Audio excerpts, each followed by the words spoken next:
Coming up on this episode of The Brain Drain Show.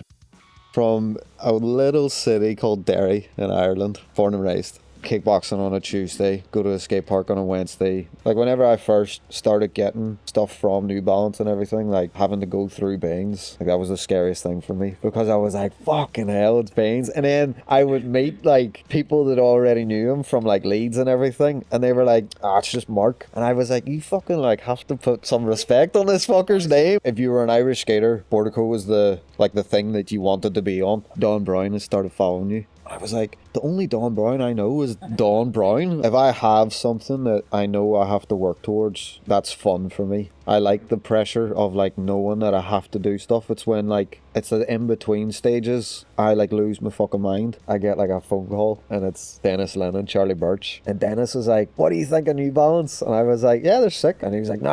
He was like, what do you think of the skate shoes? And I was like, yeah, they're class. Like, I'm on S. And he was like, fuck that shit. And I was like, what are you talking about? And he was like, you should send some footage to Baines and Mackey. And I was like, I can't just send footage. I've never fucking spoke to them. Start the sentence as saying like, Denis Lynn sent me. So I was like, right, sweet. They think because of the way you dress or whatever, they're like, you like this type of music, you like this, and I'm just like, 90s hip-hop, yeah, I can appreciate it. Do you know what I mean? Like, there's only so much rapping that like I can actually listen to where I'm just like, oh my god, like how many times are you going to say the same thing? One thing that it kind of annoys me about black metal is like, there's so many people with like crazy opinions about it, where they're like, this isn't real black metal. Or we were talking to him about like music for the video and stuff, and I was like, I don't know what the fucking song I want to use, for my part or whatever. And he was like, use a fucking Irish song, like a traditional Irish song. He was like, you're not going to go on any other board brand, like you're going to go to National. And I was like, I don't know, right? Like, what am I supposed to do? And he was like, fuck it. Proper nervous at the start. I was like, fuck, like I am getting on a team with like Charlie Birch and Charlie Monroe and Tom Knox. He could be lying over there sleeping. He'll get up from his sleep and he'll just do the most insane line or trick or whatever, and then he'll just go back to sleep. He's like, oh, hey, I'm Jesus. And I was like, I fucking know who you are. Like, don't you introduce yourself to me? Tom Brown, he rang me and he was like, do you want to skate for welcome? And I was like, fuck yeah, I want to skate for welcome. I was like, 100%. My dad was like, I want to come with you. And I was like, what, the Leeds? My sister was like, oh, I'm going to come to Leeds, like whenever you are over there. And I was like, what the fuck? I was like, why are you coming too?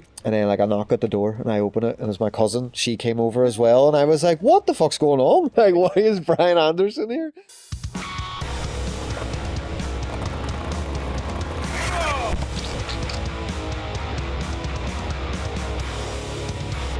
Good evening and welcome to another great episode of The Brain Drain Show with me, Forde Brookfield. Joined to my left is my one and only trusty co-host, Toby Batchelor. And joined to our left now, I've wanted this one for a while and I think we spoke about it quite a while ago as well. I know you've wanted it for a while and we are both big fans of this guy right here. Do you want to introduce the special guest of the episode today, please? It's Dee Collins. Round of applause in the studio audience. That was a really underwhelming. It's Dee Collins. Yeah, it's... Oh, yeah, it's just Dee. It is true, like, that we're both fans, right? But I was thinking about this morning because your style of skating, super tech, loads of pop, you wear the proper, like, ghetto trousers and stuff. But the best thing is that you paint your nails, you dye your hair. And, like, that is, like, the icing on the cake. That's not the best thing. The icing on the cake is the black metal. Which also that. I'm sure we're going to talk about It's like those things don't mix, and that's why it's fucking rad. And you're an original, so it's really good. We do often talk, especially after the Copenhagen event, because that's when we first properly met each other as well. We both left the Copenhagen event, and we were like, "Who were you most impressed by?" And like, I'm pretty sure we were like 3, 2, 1. Yeah. D. And yeah, that event. We're not just saying that because you're here. No, but it's true. I've said it to Mackey, to Baines, and everyone. Also I was thinking yesterday when because it's a different to other skateboarding podcasts. I won't talk about them, but we actually do research. So yesterday we were doing research on you, sick. And there was that photo of you doing the fakey big spin down the stairs in Sheffield. And the pop. You like it's easily like. That's such a good. I love that spot. Yeah, it's amazing, isn't it? So. Yeah, and like when we were in Copenhagen, when you were skating the fucking kickers. Hell, the pop there is. Yeah, you and Tiago were like back to back in each other. Yeah, like it was. That's why I did that video of like 3 versus 3. You know what I mean? It's like whatever he did, you did it switch, or he did it switch. That trip was sick. We talk about that trip, although it was like short and it was snowy. It was just like the perfect time to kind of have that trip. That one, the one this year was way better than the last one we had. Where Like, was Yeah, the I think other a one? couple of guys said that. it's like an artist like made like, Was it in France? The last no, it was one? just the exact same place. Same place. But some artists made like just like big installation things. Some of them were good to skate, others were just like kind of sketchy. But this concept, like with the California picnic tables and stuff, like that was like so good. And we knew about it for like maybe like 6 months before. So Baines showed us like photos. He's like, "Oh, this is going to." So I was like, I'm excited. I'm waiting excited for to it, see yeah. the next one. What I liked about that event, obviously, like we got really well looked after. I was super hyped that I could go on that Yeah, one. I can't normally Baines and Mackey know how to like hook sort it you up. out. Because when we got there, we were like It was so expecting to good. share like a hotel room or Yeah, something. we We all would have had been our fine room. with it, but they were like, I "No, wouldn't you've have got your own." And we were like, "Are you sure, Mister?" When it's like a New Balance event trip. So if it's like for something, Yeah. like they really look after you. And Yeah. then whenever we go on like New Balance like skate trips, there'll be like 15 people in like a 8-person fucking How it's supposed to be. Airbnb, and like you got people sleeping on the floor and the sofas and stuff. But like that, I kind of like that whenever it's like an actual You skate need that- trip. you need Do you know that what I mean? mix. Like, and then you get spoilt when you go on the event trips, which Yeah. is good. It was mental, weren't it? Like we were just chilling there, and I think like Tiago turned up with one of his mates, and they went straight to warming up on the bench that was On the wall. on the wall, and they were just Yeah. popping onto it, and I was like, His friend Holy shit, I Lucas. yeah. Yeah, I was like, I couldn't even like jump up that and hoist myself up it. It was like this. yeah. Yeah, I And mean, then obviously Westgate, my mate Westgate, he was he's so I'm fucking rolling my eyes for people listening, not watching. no, but he's fucking so funny. He's like a rad down to earth dude. Yeah. And the fact that he was here like the day or so before, and then we met him at the airport, and we're just chilling out. He's just proper. And if you've seen when I watch his footage and he's like running on his board and he's like holding his board up with such force, his forearm. Yeah. He's like, I've got He's Toby a got a wee photo tank, of him like- Popeye in him, He's a tank. and Yeah. his arms like He's just had a load of new stuff built at his skate park at his house, hasn't he? Have you Yeah. seen it? 'Cause I remember he was telling me about his house. I won't go into it too much. He was like, "Yeah, I got a little pond in the garden. It's not a fucking pond; it's a lake Lake. Yeah. yeah. with a waterfall." And he's like, "I've got a little bit of concrete ground that I put ramps on." And it's like, it's fucking bigger than the whole Like footprint a proper of skate this. park. It's insane. What was it when he was driving through the countryside or something, or he was asking you He was- questions like, "Do you get cows and like store the meat?" And we're like, "We don't really do that." One of the nights in Copenhagen, it was me, Westgate, and Carl from Spiv Agency who look after New Balance. And I think Brandon was a little bit he didn't want to skate, and we were like, let's just go to this pub over the road from where the event was. It's like a proper old man pub. Oh, There on was the like, corner. There was like 2 old dudes in there smoking all the time, and Brandon That was the best thing about smoking. He in was the talking pubs. to me about, because like Forde said, he'd been here a few days before with the Element trip coming through, and they drove from over over Snakes Pass, you know, from Manchester. from Manchester to Sheffield. Is it Manchester Sheffield? Yeah, Snakes Pass. Yeah. The real windy through the mountains, and he was like, and it was lambing season, and there was signs up saying you can buy a whole lamb and things like that. And he was like moaning at me that I didn't take advantage of buying Just a pick 'em whole one up lamb. on the way. He's like, dude, I buy half a cow, lasts me and my family 6 months, and he like processes it all at home, makes burgers Gnarly. and steaks and all this. And I was like, man, I feel like such a fucking, what's the opposite to an alpha male? Beta male? I don't know, but I wouldn't want to be doing that shit. No, I wouldn't. But Fuck that. it's just the fact that Brandon's there, like, I do this, and I'm like, Yeah, he's oh, very man. like manly man. I get my shopping delivered He's- from Morrison's. So, like, Fuck cutting a cow up. That's Yeah. that's gnarly. but That he was is. like, I'd be all over that. I'd be buying lambs. And it's all right. It's rad. But Imagine somebody just turning Just- up at your house and there's just fucking like Ed blood Gein's and cows. meat everywhere. And you in gotta a have one of fucking those big apron. chest freezers. You know, the ones that like opens up. You need one of them for that kind of shit.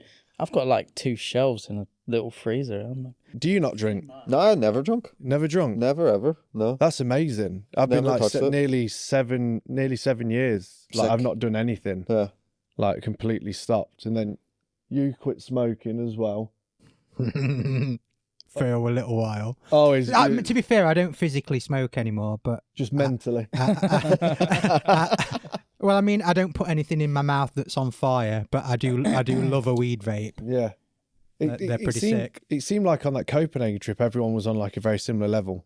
It was like, you didn't have like the group of people that were like, let's go out. Yeah. And then everyone just kind of wanted to like get something to eat or sit in the pub and just chill out. Yeah. And it was real nice and calm, weren't it? We were talking about this yesterday, I think, in different situations, but it's now really everything's changed. It used to be everyone would just get on it straight away, just get absolutely fucked, and that was kind of almost like the priority. That was the whole point and of now doing it. Yeah. It's completely changed to the point where people who the team managers, they're probably looking for people to hook up that are not 100% fucking like, wasters, and especially like the trips are kind of testing people. Yeah. Because if you bring somebody on and like their main idea is just like, I'm gonna like try to do something and then just get fucked up. Yeah, it's like you're not gonna be on the next one. Yeah, you know what I mean, like you're not gonna be on that next trip, and like. Fair enough. Like everybody likes like a drink. Waste. Yeah, that's the thing, isn't it? And people need to understand that. Like, if you're going on a trip and you're just there to party, people are not going to invite you back. You're not going to get. Yeah. People used to think I was harsh with it when we'd like go skating, because I'd say to people, if you're just going to come to like sit down and day drink on the session, it's a wasted seat in the car. That's all I'd say. It's like you've wasted a seat in the car. And people used to think I was a proper dick for it, but now it's like. Everything's it's kind just of priorities, isn't it? And I guess just knowing your place in the bigger picture, because it's expensive to take people places, and the amount of people on that trip alone was insane. Unreal. Should we? Do you want should we start the podcast? Fuck, do you want to start with the regular questions and then we can get into a bit more? Or you always start with it. That's kind of like the. So, Dee, where are you from? Well, full name first. Because I like the first name. Full name? Well, just first and second. Government name? No, first and second. What is Damien? Damien's Collins. A fucking... Because I didn't know that for the longest time. Yeah. Damien Collins, named after my dad. So Damien Dee Collins. Yeah. Where are you from? I'm from a little city called Derry in Ireland. Mm-hmm. Yeah. Born and raised. Nice. Yeah. Are you still living there now? Yeah, still there. I heard rumours you might be slowly coming to the realisation that you need to live over here. I'll probably soon enough. I'll probably be over, not Derby, but like What's wrong with Derby?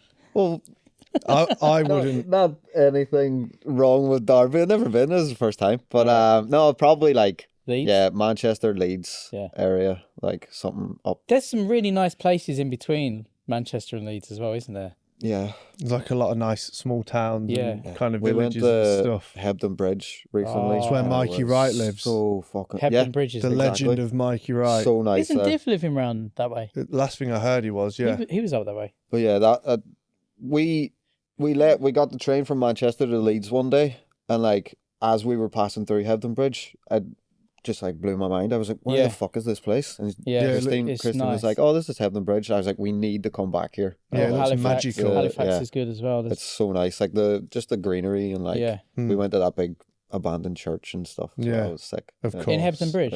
Yeah. I don't know that one. There is an abandoned mill. Don't put this in.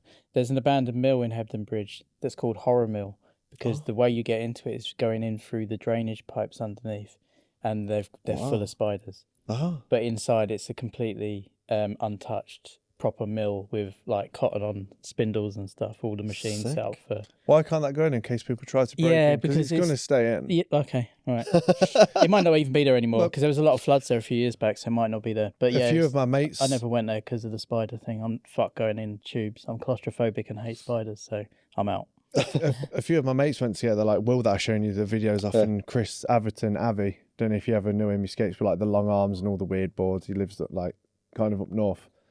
They went there to skate the park, and Mikey Wright just turned up. No way. Didn't have a board on him, and Will's got like, he used to have like 15, 20 boards in his car, didn't he? He was just full. He gave Mikey a board and he fucking shut it down. Wow. Like that guy he's unreal. Yeah, I've never met him, but like I've heard from all the Leeds lads, Yeah. like I've heard the stories Legendary and stuff. stuff, Yeah, but his footage like from back in the day, like Yeah. just It still stands up now, It still doesn't it? stands like. Didn't we watch some of his stuff the other week and we were saying the same thing? Like, technically, I think we were watching It's some still- He's blueprint done stuff. every single yeah, trick. yeah. Like Yeah. every ledge trick, he's done it already. Yeah. Mm. Like Welcome put up a clip recently, or like they reshared a clip of him. Maybe it's that I saw. Yeah, just skating like the Hebden Park. Yeah. He just done every Everything. like did it regular, did it switch, did something nollie, like Yeah. just everything was so fucking good. But Yeah, yeah, he had like done every trick. He's fucked. unreal, that guy. I think Yeah, I only he's- met him once or twice at a few comps, and it was like, yeah, it Saw was him around a bit. it's back pretty in the day. mind blowing. Yeah, he's a Like bad watching dude. that level of like unfiltered skill. Mm-hmm. It was fucking crazy. Nuts. So, what was early life like growing up in Derry then? Because I heard you was a kickboxer for a while. Yeah. Or you got into. Yeah. See, when it comes up to episodes, I dig deep. Yeah. Even if it's getting physical media, I like dig deep. I make phone calls. Yeah. I call up people's families. Get a flight over to Ireland, interview the family. Sneaky one. Yeah. Let me know when he's not here so I can Yeah. like. No, I did kickboxing for like I can't even like a long time. Kind of got into it because my cousin did it too.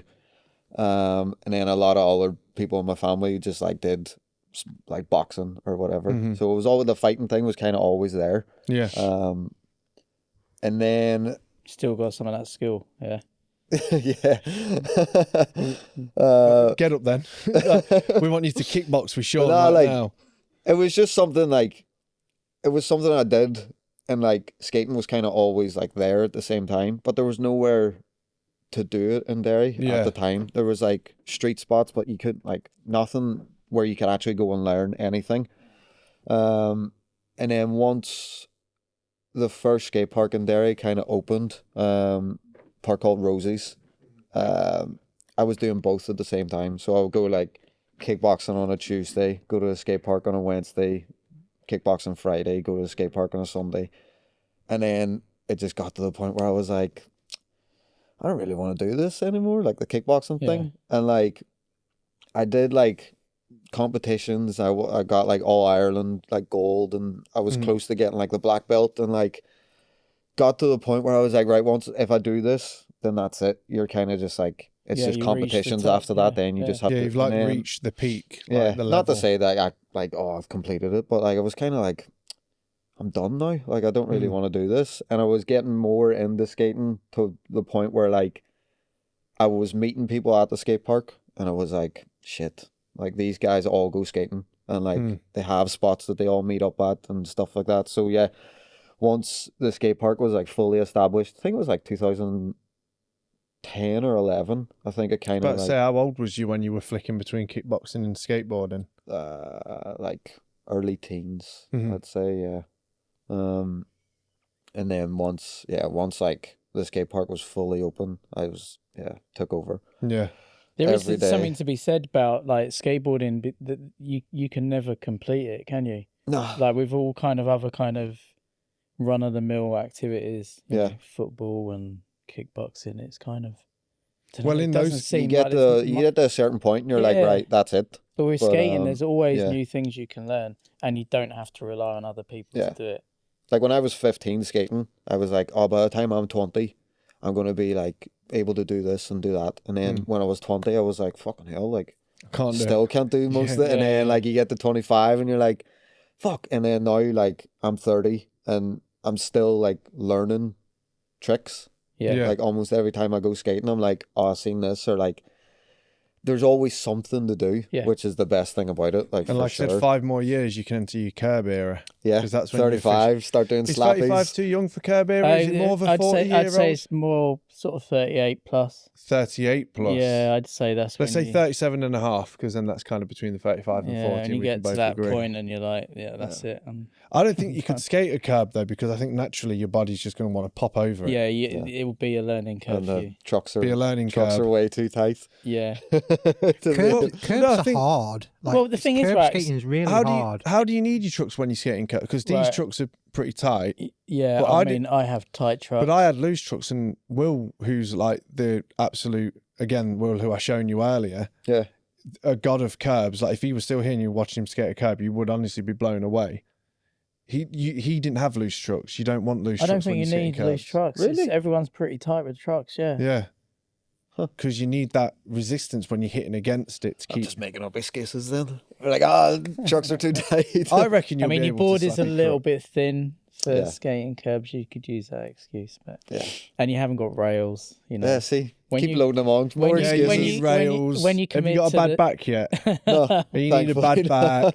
back. Also, the main element that GoPro, you need a GoPro. the main element that you have to have if you get into curb skating is limited time, and that's normally because you've got to get back for the kids. Ah, okay. So until you've right. got kids, Yeah. Like 6:30 a.m. till about yeah. 7:30, 8 it's, o'clock is you know, your peak. That's pre your- 9 a.m. That's your weekend. window. Yeah, Mm. that's the Right. window to do it. That's solid. You got plenty of time yet. Don't worry about that yet. So what are we talking about? it was the birth of the Rosys Skatepark. Yeah, the guy that kind owned of it. got rid of yeah. the kickboxing and Yeah, the guy that owned it was called Rosie, and Yeah. then he makes his own custom like shit surfboards, yeah. and then he was just like, yeah, I'm gonna open a skate park, and yeah, Is it still there? no skate parks now in Derry, nothing.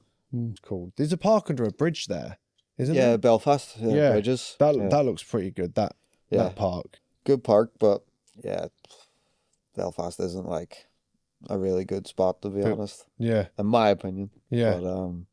But What are the best spots in Ireland to skate? Is there like any one place that has the like more spots, or is it spots quite kind of far few between? spots are hard to find, but it's like the scenes are good. Yeah. So like Dublin has like probably the best scene because of High Rollers, the shop. Yeah. I've seen that. Yeah, Cork has a really good scene. Not even it's like a good scene, but they have a lot of good skaters. Limerick would be one of my favorites as well. Mhm. Galway got like a lot of good spots too. But yeah, it's like every city doesn't have loads, but they have a good scene to keep it going. yeah. Like Dublin probably has the best spot. Like new spots are popping up every once in a while, which is good. But yeah, like Dublin, Cork, Limerick, and Galway would be like the ones. Because like Derry has a few spots, but nobody skates anymore. So Yeah. it's just like me and my mate Joe and like a handful of kids. But they don't like... I think we just grew up in like a different era where There's like... a generational shift between kids skating street now. We talk about it all the time. So like me and Joe were like when we go skating, Joe Hill. yeah. Yeah. So like we'll go skate and like we won't sit down or like we barely talk to each other. Like Yeah, we're you'll there to be like skating. skate and we Yeah. know this. Yeah. And like if somebody's getting close to a trick, we're like, right, I'll film it. Mhm. Because there's no fucking filmers. There's Yeah. nothing. Like we don't have anything. So like us growing up, it was that like whenever I started like hanging about with those guys, it was like Joe Hill, D Diamond, John Fleming, and then you had like Mickey and Niall and like a few other boys, but like Mhm. none of them skate anymore. They all have like lives and fucking kids and jobs and all this, Commitments and- just like everything Yeah. that kind of takes you away from it. But like yeah, like the kids that skate in Derry now, like they'll show up to the spot and they'll just like fuck about on flat ground and then they'll just sit down and it's just like, what are you doing? Like, Yeah. do you know what I mean? Like, They're not jumping down that big foot. Is it big four that you recently did? there's the a fucking... 3 and a 4, yeah. I like that the two clips I know of you there. Each time your glasses come off. Every time. You've got fucking one. You've got time. one in prize fight, and your glasses drop, and you look at it, and then in Every the clip, you fucking just put up, time, you yeah. roll away, and you go, Yeah. and you like look Can at you not get like some rubber? I kind of- recently ordered like little hooks. Yeah. Because I tried to do like the string. And yeah, I filmed the line one time. And it was just like flapping. And flat, they were, hitting the like, back of your neck. flapping it. And I was like, it fucking does my head in. So I ordered these like little like rubber hook things. That could go be on. your thing though, isn't it? If someone's like, "Do you know D?" You're like, "Who's D?" You're like, "D. He's always got a sore neck." What do you mean he's always got? The chain's always like hitting the back of his. Just like flapping in the wind. I was like, nah, it does my head in. Like constantly felt like something was like on me when I was skating. That's fucked, by the way. That Instagram clip that at that spot that you just put up. The 3 block? Yeah. Yeah. Who the fuck just skates a 3 block that big for Instagram? It makes no sense. When I saw it, I was just like, I'll just go back to falling on a mini ramp then, I guess. Like, it's so similar to like the MacBook 3 yeah. to where like The angle you filmed it at, though, because you filmed it straight on, it's Yeah. so fucking big. yeah, It's massive. it's kind of like it's just below head height. So Yeah. like, well, it'll be a bit lower for your head height. Sounds too. like it'll probably take me a long time 6 to foot high walk or up something. and down it. But the for certain tricks, it's good. Like if you're doing anything regular, you can run straight at it. Mm. But if you want to go like fakey, you have to like run uphill and turn Yeah, Yeah. I've noticed when at the you last were second. coming round, Yeah, really. and we Yeah. had this piece of wood that we would put because there's a 2 block before it and then the 3. So we had like a big sheet of wood we put out like against the 2, kind of cheating, but like it was impossible to get if you wanted to do anything like switch or nollie. You needed that like Yeah, rolling, and then it fucking went missing one day. Yeah. But I mean, that spot's fine for me because, like I said, I'll probably just struggle to Sit walk down up on or it. down. but And, yeah, that's basically like you got the 3 blocks, and then You've got those the long ledges. black as well. ledges. They're the spots I that's see it. you at, Yeah, like, quite. and then if you go across the bridge, there's those new ledges like that are kind of like knee height, and then that's basically Derry. That's I mean, that kind of explains your skating, though. Like big pop down things and amazing on ledges. And That's if all those we are the 2 have, spots yeah. that you've got, it's like, I know we spoke about him earlier, but you look at Bush, you grew up at MK, can do anything on a ledge Ledges, because yeah. that's all MK is. It's Exactly, like yeah. carbon copy ledges everywhere. So Yeah. it makes sense. I wonder if, is there ever been a crew there? Has anyone ever explored like the country? Like, because if I went over there, say if I went over and met you with Dead Dave, yeah. David would be like, let's see if there's any drainage ditches, if there's any like rivers or anything, like, because there's so much green there. I Yeah. often wonder if there is like ditch spots or anything, or The best person to ask about that is a fella called Jay Doherty. yeah, He used to have like a crew back in the day, which like he took all the older guys that I started skating with. They were young to him, so he Yeah. took them around.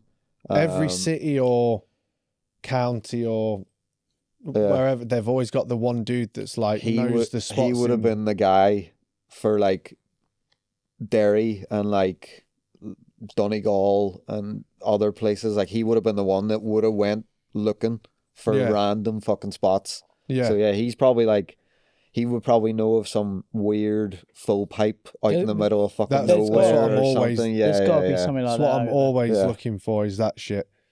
So when you decided to kind of drop the kickboxing, when you decided to knock the kickboxing on the head and go skating, Yeah. how supportive were your parents over it? Because I heard that your parents have been like Oh, first sponsors. fucking well Yeah, supportive, big time. and they're still supportive to this day. Yeah. Like skating in Ireland is kind of, it's like still foreign. Do you know what I mean? Yeah, like yeah. it's not like a normal thing. And especially now that like it did get popular during like COVID and everything, because everybody was like, oh, I'm going to start skating, blah, blah, Yeah. blah. And then it just fucking disappeared again. But like whenever I started, I think they were okay with it because of like, I was already obsessed before, because like Tony Hawk games, playing them from like when I was a kid. That's how And, I got like, into it. yeah. I was of that era. So like for years before, I was like, I knew what skating was. And then do you remember when you completed the game or like the extras, they used to have like 411 clips. Yeah. And the Like the downloadable, unlockable yeah, clips, so like I used to watch those. That was like the only thing of skating. Yeah. I didn't know that like there was actual videos. Didn't know that there was magazines. Like didn't know anything. I just thought skating was like a game. Yeah. And then yeah, that's how like I found out like about like Kareem Campbell and like like all the OGs through the fucking Tony Hawk games. And then once like a bit of knowledge was like passed down from like older skaters, they were like, "Now you need to watch this video, or you need to go back and look at this." And it was all everyone was like, "You need to go back." So Yeah. that's like in my head, I was like, right, I need to go and look at older footage rather than like what's going on now. And then Which is what we find ourselves doing now anyway. yeah, I barely watch anything new. Like I think I've- constantly too just much to constantly digest, just go isn't it? back like Yeah. I all think the I must time. just watch honestly at the moment the heaviest recycler videos, his blueprint videos. Yeah. I'll still watch those. Yeah. And Waiting it's for like the world. every like, time I Yeah, see it's so good. Still holds up. every time I so see good. Baines, I just get that Elliot. I said to him the other day, every time I see you, I get the black and white intro with the bales, and then Yeah. fades to colour with the Elliot Smith song. Yeah. The switch heel front nose. Yeah, at the and then Crucible coming set right, in yeah. Sheffield. I was like, Yeah.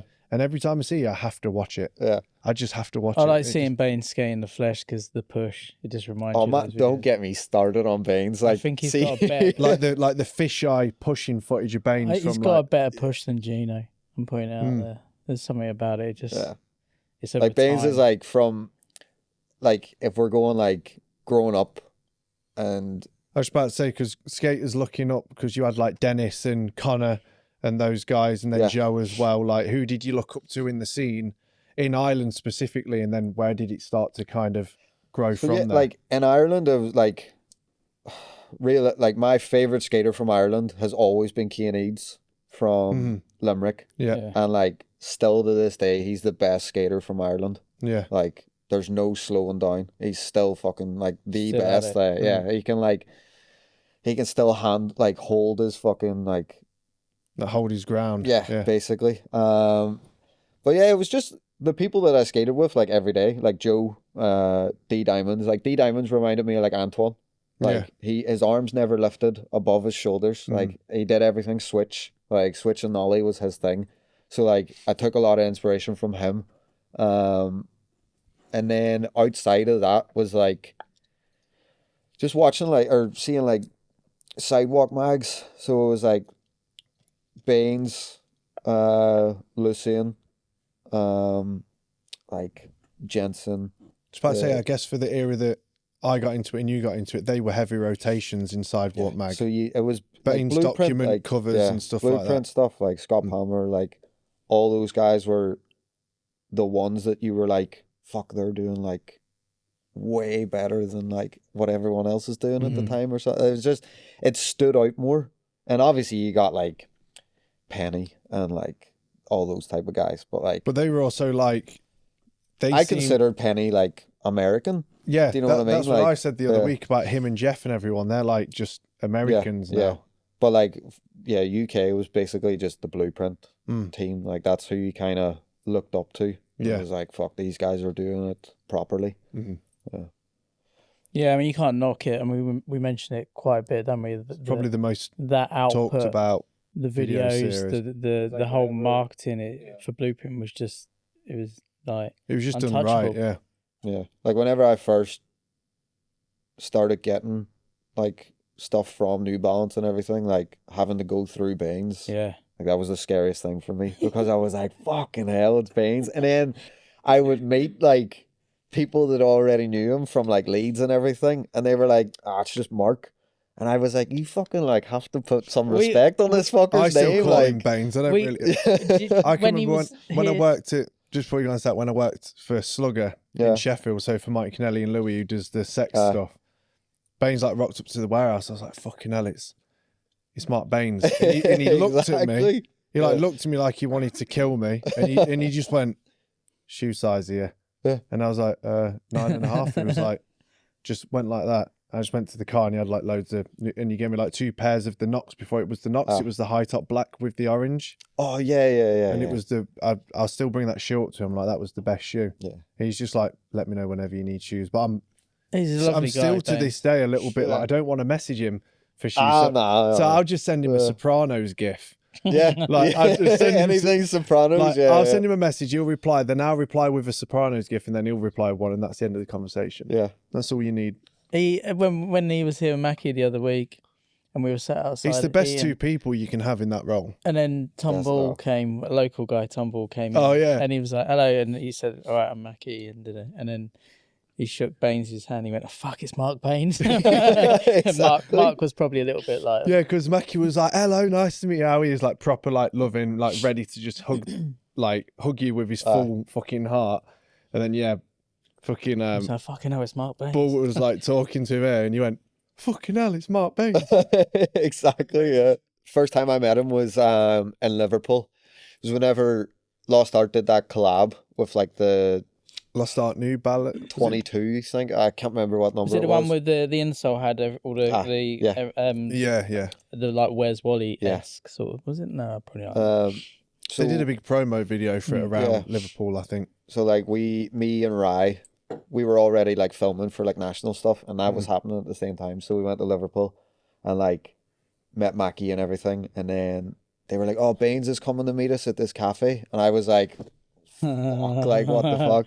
So yeah, first time meeting him was like insane. I just had to like hold back everything in case like I don't want to be that guy where I was like, "Oh, you did this," and but like obviously he's probably used to that kind of thing. Though, after like a month or so of knowing him, I just was like, blah, blah, blah, blah, blah, blah, and like, just I don't really care about that stuff. Like if I'm a fan of you, like I will like talk about you. Like I say the same thing. I've got no holds barred with it. I will literally tell you about your whole life. Yeah. I'll be like, you did this and that's how I feel with Mackey as well. Yeah. Like every time I see Mackey, I'm like, oh, I was just watching an old Vapor video of you, like, and he like East and everything. I like when you get Mackey on something and he kind of looks like he's zoning out, and you see his mouth go. He does like the little Mackey smile, and I'm like, oh, I've got you. Like, don't. I know exactly what you mean when he does. He goes like, there's one on the podcast when we were talking to him. He's like looking, and I say something, and he stares blankly, and he goes, like, does this little Mackey smile. The best two lads, like for definite. I think it's really good with how New Balance is handled over here, and you know, with what Mackey and Baines do. Well, they've got the right people. But having Seb, who is from Sheffield, yeah, in Long Beach handling it, and you got Mackey and Baines involved. Yeah, Seb's a legend too. Like anytime I've met him, he's so fucking nice. It's so good that he's kept it all like that, you know. He's kept it very tight, hasn't he? Yeah. They are doing it right, and their shoes. You can't can't say anything bad about New Balance. No. Everything is done correctly. Yeah, and if if you need help with something, like Mackey straight away will just be like, what can we do to help with this and that? Like, it's fucking sick. Mm-hmm. They are banging. So since we were talking about New Balance, let's take it back and talk about sponsors. Early sponsors, starting for, if I'm correct, Develop, whatever Develop was. Fuck. I told you, I called He doesn't fuck about. That's what he's doing. I went through everyone and everything. Fuck, I don't even remember the fella's name that did that. What was that board brand?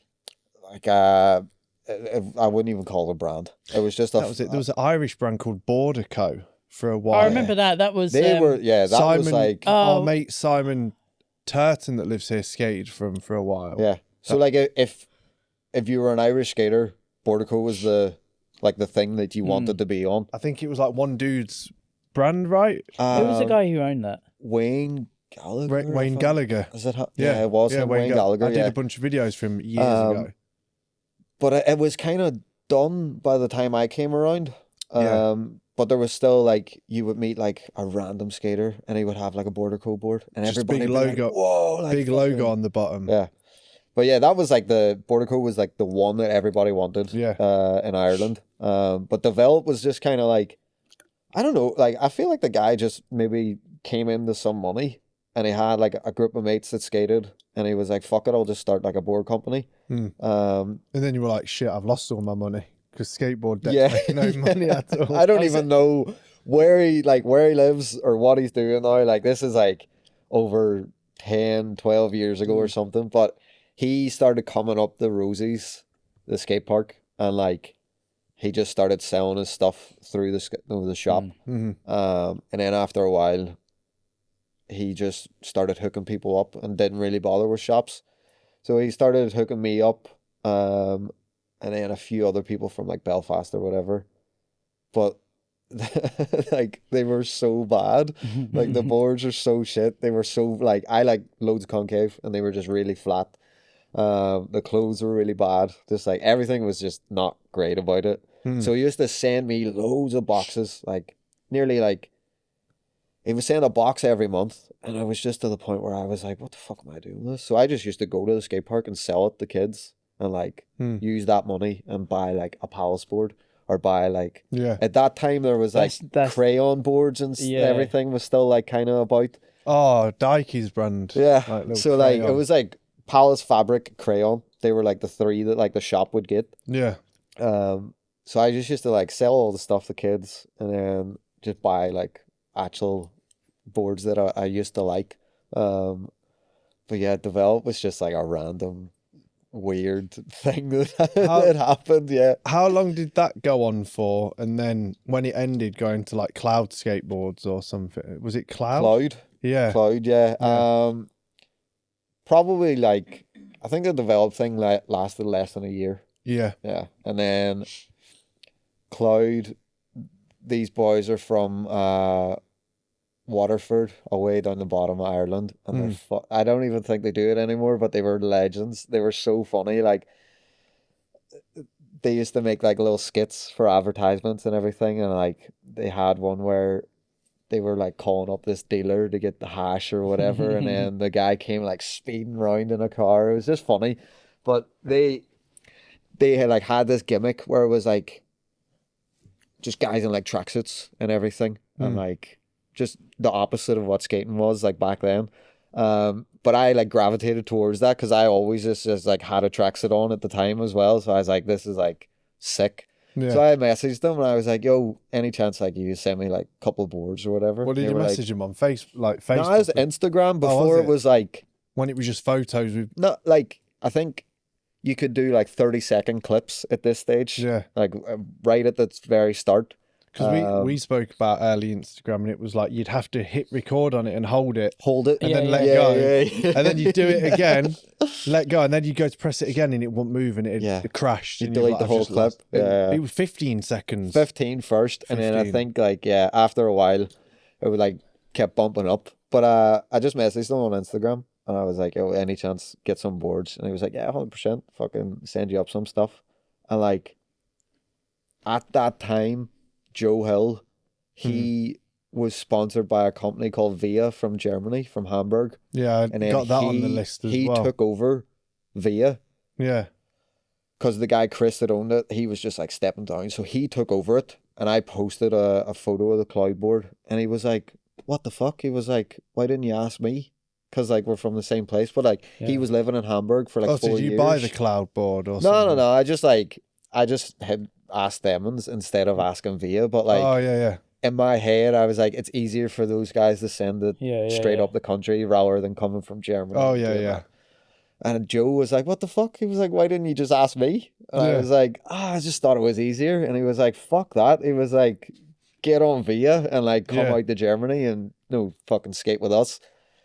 So I, like after like a week I just messaged the guys from Cloud and I was like, yo, cheers for the box. I was like, but I'm going to go and skate with Joe. And they were like, yeah, like we kind of thought, why weren't you doing that in the first place? So yeah, I did that.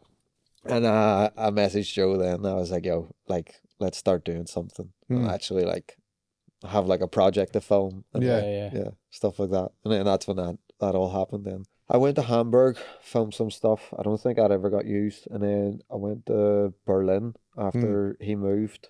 And then we filmed a load of clips in Berlin, and then those guys came to Ireland, and we went to like Portrush, Belfast, skated around Derry, and then I think it was called Legendary or something. I can't remember. You'll be able to find it anyway, like VIA Skateboards. And then that was like the only thing that we kind of did, or I kind of did with them, like with them. Did you skate the brick banks in Hamburg that everyone goes to in I think it's in like the finance district? Like the quarter pipes? Yeah. Yeah, we went there. I didn't skate them, but like... That's fine. They look so good. Smiths. I wish.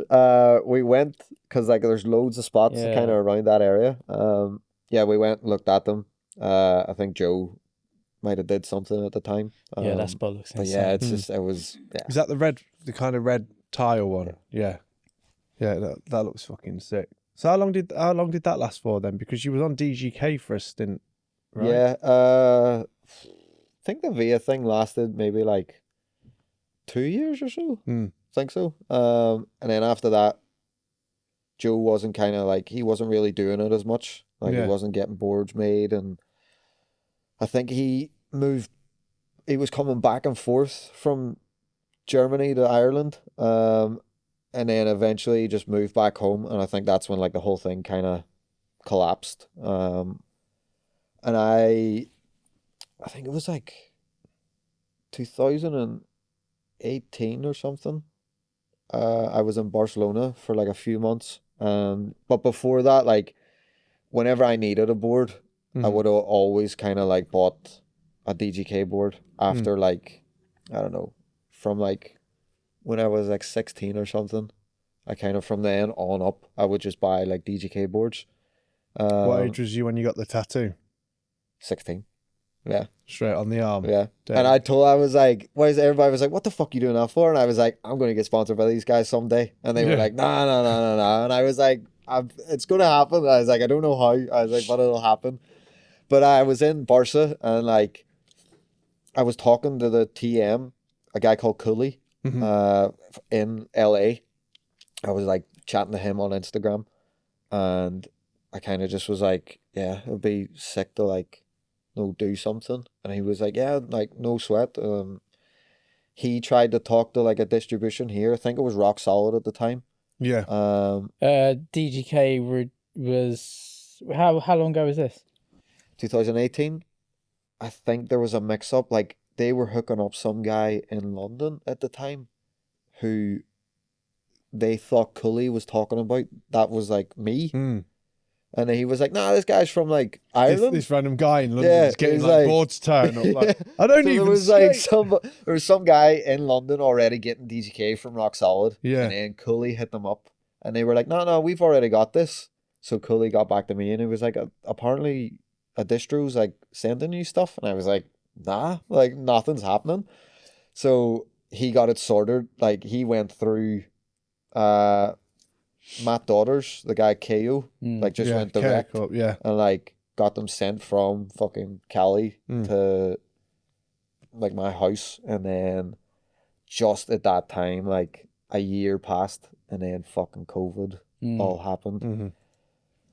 And he messaged me and he was like, yo, like we're not kicking you off or anything. He was just like, it's going to be pretty much impossible for us to get anything shipped out because we don't know what's happening. And I just said to him, I was like, yo, don't worry about it. I was like, actually getting one box from you guys is like more than enough. What was in the first box? That one box? Fuck, like That was a good one, right? 16 boards or something. Loads of hoodies, t-shirts, like just a massive amount of stickers, wax, like the whole thing. It was like so sick.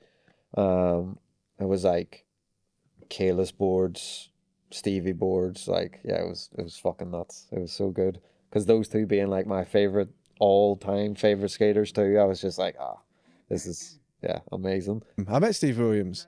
I met him in Barca as well. I got a photo with him when I was a kid. This is no fucking word of a lie. I'll keep this Stevie out Williams as well. came to Leicester. Yeah, I've got a photo with him. That's bizarre. That don't sound right. I'll keep it out. But Stevie Williams went to Leicester. Had a bag of Doritos, right? Right. He took out his grills. Did he get the Doritos from Leicester? He looked at me and he just went, "Will you hold these, dog?"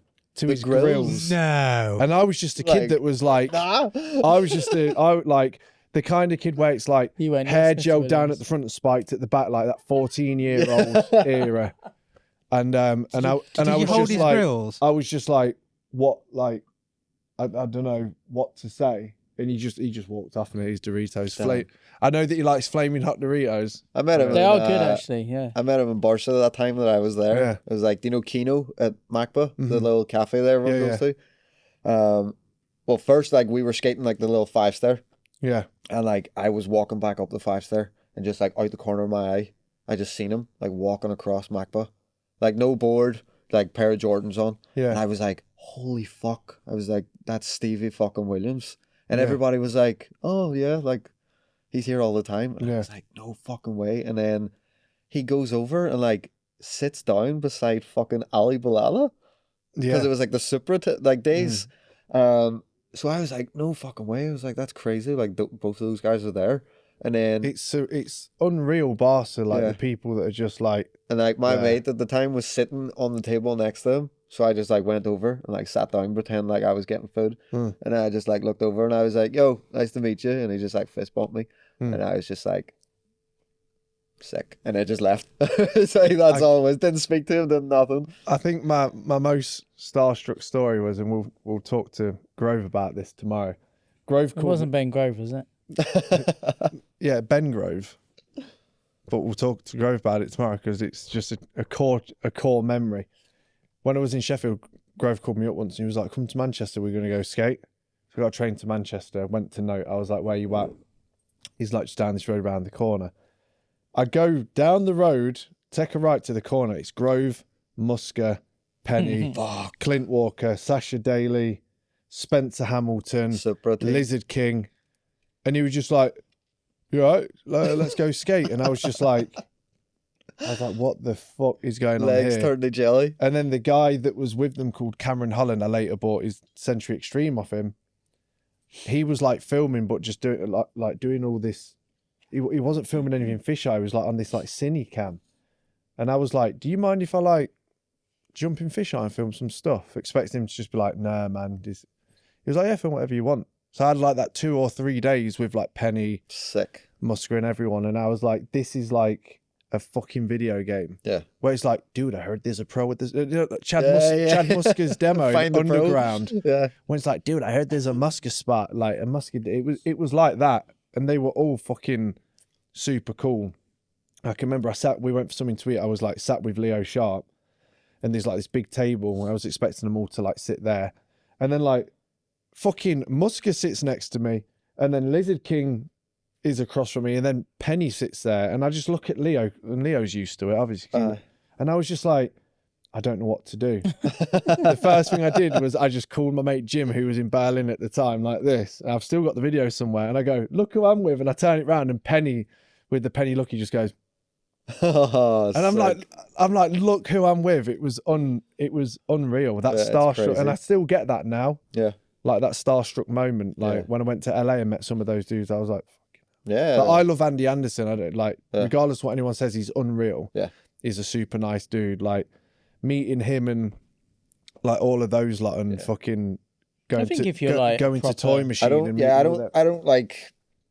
I don't see the whole thing where people act like they're not starstruck. Because if you're a skate rat, how you of not? Course, you're going to be freaked out if the superstars of your chosen activity are right there. It's like meeting Tiago. Yeah, it's like. When he walked in when we were at Copenhagen, it was one of those where you're that nervous that you want to look, but you want to avoid eye contact, but you're like, they're literally right there. But I felt that with a lot of people at that event, because I was like, fucking even like Flo's here. Yeah. Like fucking that David Strandstorm who skates for Polo, he was doing like the incredible back. I was like, fucking hell. It's like, you realise how easy it is when you go to a city where they all live. Yeah. You know what I mean? Like who, Howjet was there, like runs Dancer, and then fucking Nicky Guerrero was there. It's like all Rune these. Lefberg was there. Yeah, Rune was there. Like all these eras of skaters, and I was like, every one of like someone that I've called my favourite skater at one point is in this room. Yeah, it was fucked. Where were we? So we were on DGK. Production stopped because they couldn't send you stuff. Oh yeah. And then. Around that time, was you already getting S through Don Brown, or was that like literally at the same time? Let's big up Don Brown because he's Don Brown. Don's a fucking legend. He was on the episode with us, and Don's rad. So like, they re-released the scheme. And like I missed the drop. Like this is when they were just like you couldn't really get them in skate shops. It was just like on the F site or whatever. So I missed the drop, and I just left a comment on Instagram, and I was like, oh fuck, I was like, are these getting like another drop, or are they getting like re-released or whatever? And like never thought anything about it. And then that night, like same thing you were just saying, like I just see like Don Brown has started following you, and then it was like Don Brown liked your post, did like 10 of them. And I was like, the only Don Brown I know is Don Brown. I was like, there's freestyle. I was like, he's the only one legend. I know. So I clicked in, and there was a DM from him, and he was like, yo, like, what's your size? And like, what's your address and everything? And I was like, what for? Like, what are you talking about? And he was like, I'm going to get you some of these schemes sent out. Yeah. And I was like, oh man, I was like, just even like one pair would be fucking perfect. I was like, how do you want to work it? Because in my head, I was like, I'm still going to buy this thing. Yeah, So I was like, what way do you want to work? Like, how do I pay for it? He's like, no, don't worry about it. And then a couple of weeks later, like, a box shows up and there's like 3 pairs of schemes, like the OG XL, not the OG ones, but the reissues, like XLs. I love those XL shoes So and the sick. OG Yeah. ones. Really, like, really I don't wear good. them often, but like just the shape reminds me of my age getting into skating. Yeah, it's a And good then shoe. there's like a few tees and everything. And I just thought like I was like the one-off type of thing. And he just said, he was like, anytime you need shoes or whatever, he was like, just hit me up. So like a couple of months went past, and then I hit him up again, and he was just like, yo, I'm gonna get you in contact with like the guys over in Europe, and like they can sort you out that way. And I was like, yeah, sick. So he put me in contact with like Kev Parrott. Yeah. And then for maybe like a year or two, it was just like, because they were reissuing all those OG shoes, that's all I was getting. Because they sent me like the newer shoes that they were bringing out, like the Swift, like 1.5s and everything. I just wasn't into like the slim shoe. Yeah, so I just said it like, was a lot slimmer. It seems like now they've kind of got the formula. Yeah. Like they're doing a lot of like the TJ shoe they brought out, it's like so sick looking. Yeah. Like really nice. But another fucking good dude, TJ, man. Yeah. Like, I watched meeting him. him. The one where he came on here. He was so good. He was so funny, isn't he? That bit when he's like, when we're talking about like the cancer stuff, and he goes, I was with this girl just doing my thing, and he does that on the poddy, and I was like, fuck, we just all burst out. But yeah, like the slimmer shoes just weren't like my thing. Yeah, and they used to send loads, and I was like, I don't wear these. I was like, can you just send me like, even if you send me like one of each like reissue? I was like, because they last so fucking long. I was like, I'd rather get 1 or 2 instead of like 8 shoes that I'm not going to wear. Yeah. So like that's the way it worked out then. But it all kind of started from when I was in Barcelona, and a guy I knew from Belfast at the time, like he flew out to film like for the week, and like I ended up getting like a pretty like good amount of footage for that week, and he knew Kev as well. So I said to him, and like I was like just getting shoes, like it wasn't like a contract thing or anything. So I said the guy filmed it all. I was like, why don't you just send it to Kev and talk about like making like a project out of it or something? And then that's when they made that like a video to be like re-releasing or like reintroducing the scheme. And it was just like a minute video they did. And then after that, then it kind of, wouldn't say like fizzled out, but there was stuff I wanted to do that like S kind of didn't have in the books. I That was was probably always at the time it was going to be changing hands, and they knew stuff was like they probably did know yeah that things were gonna like go differently, but yeah, I was kind of like looking to see if there was anything that we were working on or like working towards. I was like, is there going to be like a video for like the UK or Europe, or is there going to be like anything? Like, because like I said, going back off the younger lads that come out and skate and they like flat ground and sit down, you're someone that likes doing projects, likes doing video parts, likes working towards something, which is a bit of a rarity now. You don't see it as much. If I have something that I know I have to work towards, then like that's fun for me. I like the pressure of like knowing that I have to do stuff. It's when like it's the in between stages I like lose my fucking mind. I'm like, what am I fucking doing? Like I need like, that's why I just like constantly be posting on Instagram too, because there's no filmer, so any clip that I get back home, I'm just like, it's on the phone. It has to go up, because like why else would I keep it? Do you know what I mean? So it's just like, that's the point. But yeah, I think it kind of all stopped after there was a companion trip. Well, no one knew it was a fucking companion trip, but like Rye and Leo Sharp organized this trip to go to Scotland. Was that your first trip to Scotland? No, it wasn't my first trip to Scotland, but it was my first skate trip.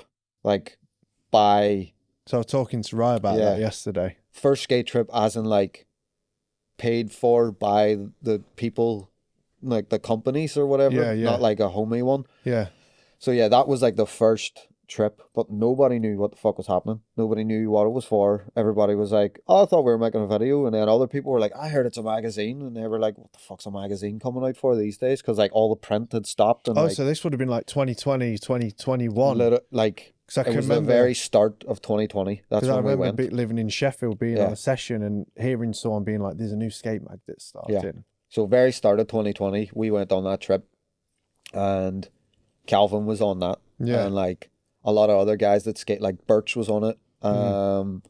Charlie Birch, proper lad, and Legend. He's a good love lad. him, love him. And then like Cleve Ryan, do you know Cleve? Yeah, lives in Greece currently. Yeah. Yeah. So like there's a lot of heads on that were skating New Balance at the time. I did the whole trip with those guys. It was fucking nuts. It was so good. Like the Forecast boys were there. Like How long was fully- the trip? It's like close to 2 weeks, I think. Yeah, It was long, like a long trip. Tidy Mike was filming. I Leo's fucking like- love Tidy Mike. He's he's so good. He's such a unit as well. Like, big and then dude. Leo was shooting photos. Like, yeah, it was just it was sick. It was my first introduction to like a skate trip. Yeah. You know what I mean? Like, we had like fucking 20 people sitting, like sleeping in one house. All the Welsh lads shared one room, which was so nice. Like, they all just slept beside each other. It was so funny. Me and Denis Lynn, we flew over for that, and like nobody really knew what was happening, but everybody was like, "Fuck it, no skate trips happening." Yeah. Yeah. So that trip was finished, and then like a week passed or so, and I was at home, and I get like a phone call, and it's Denis Lynn and Charlie Birch, and they're like hammered, because they were living together at the time in London, I think. Right. And Dennis was like, "What do you think of New Balance?" And I was like, "Yeah, they're sick." I was like, "No, I have like a few pairs of runners and all that like I would wear when I'm not skating or about." And he was like, "No, no, no." He was like, "What do you think of the skate shoes?" And I was like, "Yeah, they're class. Like, I'm on S." And he was like, "Fuck that shit." And I was like, "Nah." I was like, "I love S. Like the whole history behind it. Like that's why I wanted to be on it, and like why Yeah. I wanted the reissue shoes, because like Manic Matty basically." Yeah, yeah. So I was like, that's one of the best videos ever. I But he read was like, I read "Nah." in your companion interview, everything you said, he just went, "But what do you think about New Balance?" Yeah, like literally after every sentence, he was like, "No, but what do you think?" And I was like, what are you talking about?" And he was like, "You should send some footage to Baines and Mackey." And I was like, "I can't just send footage. I've never fucking spoke to them." And he was like, "Start the sentence as saying like Denis Lynn sent me." No, so I was like, "Right, sweet." So I just There's messaged my both in of them. right there. Messaged both of them, and I was like, "Yo, you can tell me to like go do one, but Denis Lynn has said for me to send you some footage." I was like, "I know I'm on S at the minute." I was like, "But if there's something like happening," I was like, "I'd be fucking down," because those guys were like doing stuff at the time. They were going on trips and like. We talk about it a lot. That's a good approach to do it. That you're like, I know that I'm on these. Yeah. And if it's out of order, Yeah. instead of just being like, "Yo, here's my shit. Yeah. It's fucking sick." Yeah. Like, So I just said, I was like, "You can tell me to go fuck myself." Like, Yeah. do you know what I mean? Like, you can tell me it's not happening. And I think Baines was the first one that messaged me back, and he was like, "If you're still on S, like, you need to sort that out first." He was like, "Because we don't steal." Yeah, riders." Baines will do it. Yeah. Does He things was in the like, "We're right not way." stealing riders." He was like, "We've never done that." He was like, "You need to sort your shit out first." But kind of at the same time, like, I was going back and forth with Kev, just asking him, like, "Are we going to do anything? Like, are we going to film for a video, or is it all this fucking shit?" And he was like, "Nah, like, all our budget is like focused in the States." It was like, anything is happening, it's happening over there. Which a lot of the times is the thing with. So I was just like, right, like I get it, but I was like, what are we doing? Because I was talking to like James Bush at the time as well, and he was like, kind of looking to see if like we could do something together, and I was like, Fucking hell, that'd be a good video, wouldn't it? Yeah. because I was like, man, I could come over to fucking Milton Keynes and Yeah. Rye could film us, and like, you know what I mean? Yeah. Because I started talking to Rye at that time as well. I was going to ask when you met Rye. We'll Yeah. get on to him. You know, Yeah. it literally, like the DGK thing, the S, and like National New Balance literally all happened right at the fucking same time. Because because like once the DGK thing stopped, Denis was still getting stuff from National. And you were saying, what do you think of National? Like he said, he was like, well, you're not going anywhere except for National. He was like, you're not going to go on any other board brand. Like, you're going to go to National. And I was like, I don't know, Rye. Like, what am I supposed to do? And he was like, fuck it. And then Rye messaged and he was like, yeah, if you want some boards, he was like, I'll send you some. Yeah. So that's literally how that whole kicked off. I was like, I want to go on trips. I want to film videos. I want to shoot fucking photos for mags. Like, I want to do all the stuff that I grew up watching and like have a fucking point. I went back to Baines and I was like, yeah, I think I'm going to go with New Balance, to be honest, if you're down for it. And he was like, yeah, I'll send you some shoes. He sent the box and then I went back to Kev and he was like, what's your thoughts? Like, do you want to leave and do like the New Balance thing? And I was like, yeah, I think I'm going to do it. And then I posted a video and like the amount of people in it were like, no S anymore? Like, oh, you sold out and all this fucking bullshit. And I was just like, it's great. No, it's funny to see what people's like opinions were and everything. They were like, oh, going from like a fucking like a core skate brand to like a corporate brand and all this crap. And I was just like, man, like nobody has like any thoughts. Do you know what I mean? Like they're just like, they see something, they're just like, that's get it. Toby's opinion on social media shit posting. Do you know what I mean? So I was just like, fuck it, like let everybody talk shit because obviously it helps. Yeah. Like yeah, absolutely. But having that attitude is great because we're kind of like that now, aren't we? It's just that, you know, people shouldn't be allowed the internet. I say it all, and like I say it all the time. It's fucking unreal. But I mean, like we said earlier, like Seb's looking after the skate program. Yeah.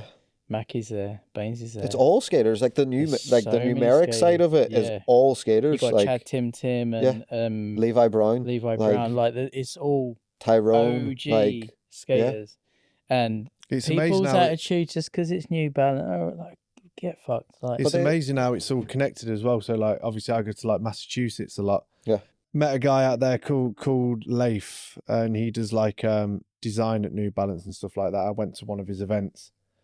And we spoke a bit online. I went to one of his events, checked it out.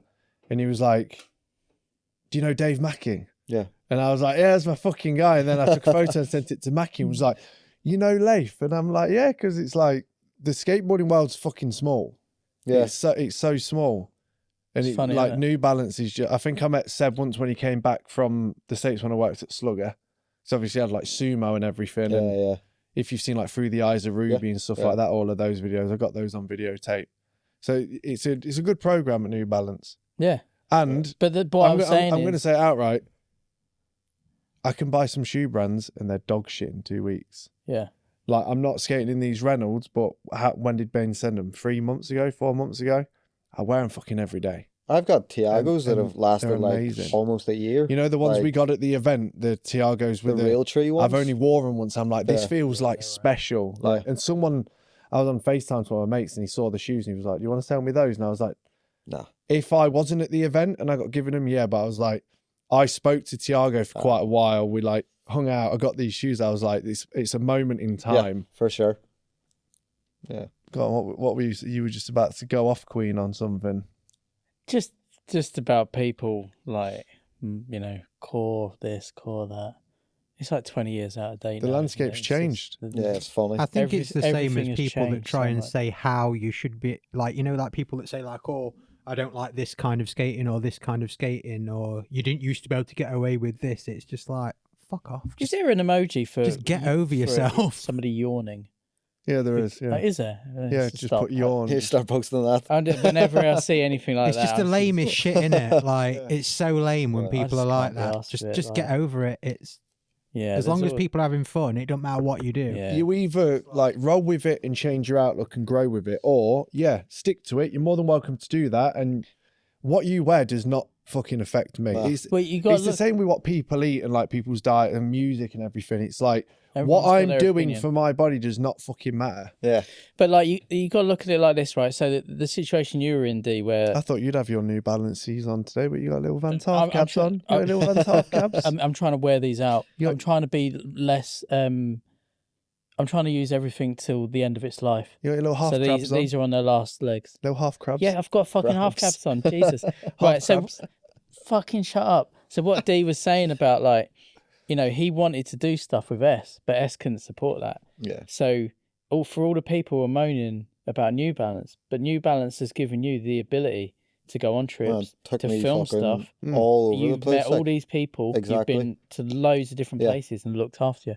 So all the people that are like, you know, fuck this, fuck that. No disrespect to S at all, just to make that clear. No. But no, like none at all. Yeah, but there's certain opportunities, and sometimes you've got to look at the bigger picture, and it's not just a case of I'm switching over to a different brand. It's what are they then doing for you to Like I love further S, what like, you want to do. Love S, I've got love plenty what, of S like, shoes yeah. that I still wear. love all like most of the stuff they bring out nowadays. I'm still looking at it, being like, fuck, that's sick. Yeah. But like that recent Louis Jones advert they did in that video for the new shoe, so fucking sick. like the Kevlar shoe, Well yeah. good, Like yeah. love all that shit, and like even the people I know the team like is really small now, but like even the people they have on like TJ Wade, like they're all like S is still sick, and like the legacy that they have can't be faulted. Like, do you know what I mean? Like Manic Matty stands alone as one of the best videos ever made. And like you still put it on now today, and you're like, fucking hell, like still stands as like time. Do you know the what I mean? first Arto part with that old Like, CKY song on it is like Ronnie so Krieger's good. part in it is like insane, like so good. But yeah, it's just people they don't realize that like that was the reason. It wasn't because like I had a falling out or whatever. It was just like that I wanted to do something You that wanna S do more. couldn't do. So I was like, not that I even went looking. It was just kind of like presented to me, and I was like, fuck, if I don't tick this now, someone else will get that spot. Exactly. You know, if I didn't jump in at the time, like somebody else would have filled that spot at New Balance, and like it as soon as I got on and like met the guys, it felt right. Do you know what I mean? I was like proper nervous at the start. I was like, fuck, like I am getting on a team with like Charlie Birch and Charlie Monroe and Tom Knox and fucking whatever. elite.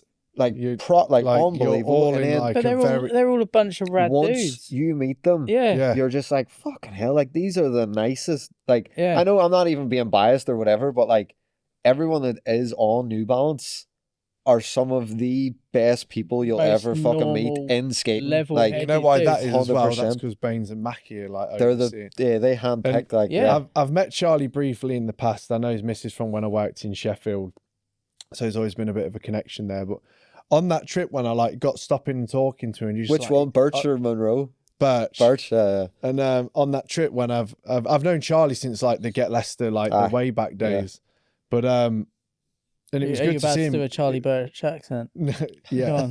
no, but you know, just like when he's talking to you and he's like proper. Yeah, he's and fucking funny. He's Isn't like, he? yeah, la, Yeah. yeah, and then he'll send me like a random text and he'll end it with la. Yeah, Like, what la. are you doing, la? Yeah. Like, and Did he say he was coming by here? he's going to swing by so he wants to come on the show. Yeah. And then I said to him, there's certain people I film where I know that their schedule's fucked. So I said to him, if you'd be down to film with me, that's the thing. Like I'll still approach people like I've said it to you. I like your skating. I'll come to Ireland. I know you got a schedule. I said to him, you've got a kid, maybe two now. Or did he, like another one on the there's way? one coming like very soon. Yeah, Like what month are we in? April. It's like I think it's in April.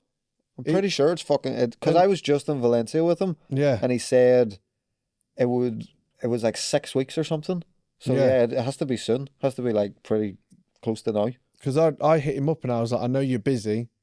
You skate for multiple people. You do all the modelling stuff at the side of it with the palace stuff. Yeah. And you've got a missus and a kid. I will come to you. Yeah. If you want to go filming. And I've said that to people and they've been like, oh, see what the schedule's like. But he was just like, sound lads, come here. That's Charlie, it. Just Charlie's straight, a lovely lad. straight up. Love He's him. fucking, Yeah. he's rad. That front blunt slide that he did round the table to Fakey.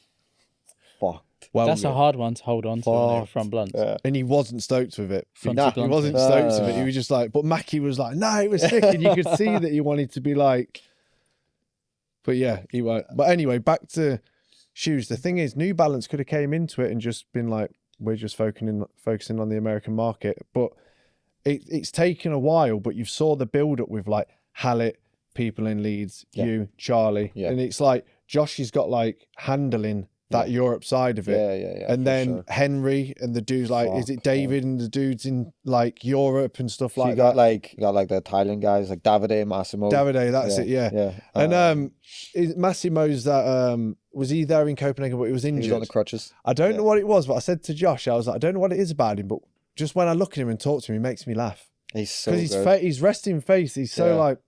I love Massimo. And I just kept looking at him and we were catching eyes and he was like... Yeah. Oh, he's so nice. He's such a lovely boy too. Yeah. Like we were on National together for a while. Like he was on before me. Yeah. And then he got like nipped away to go skate for Sour.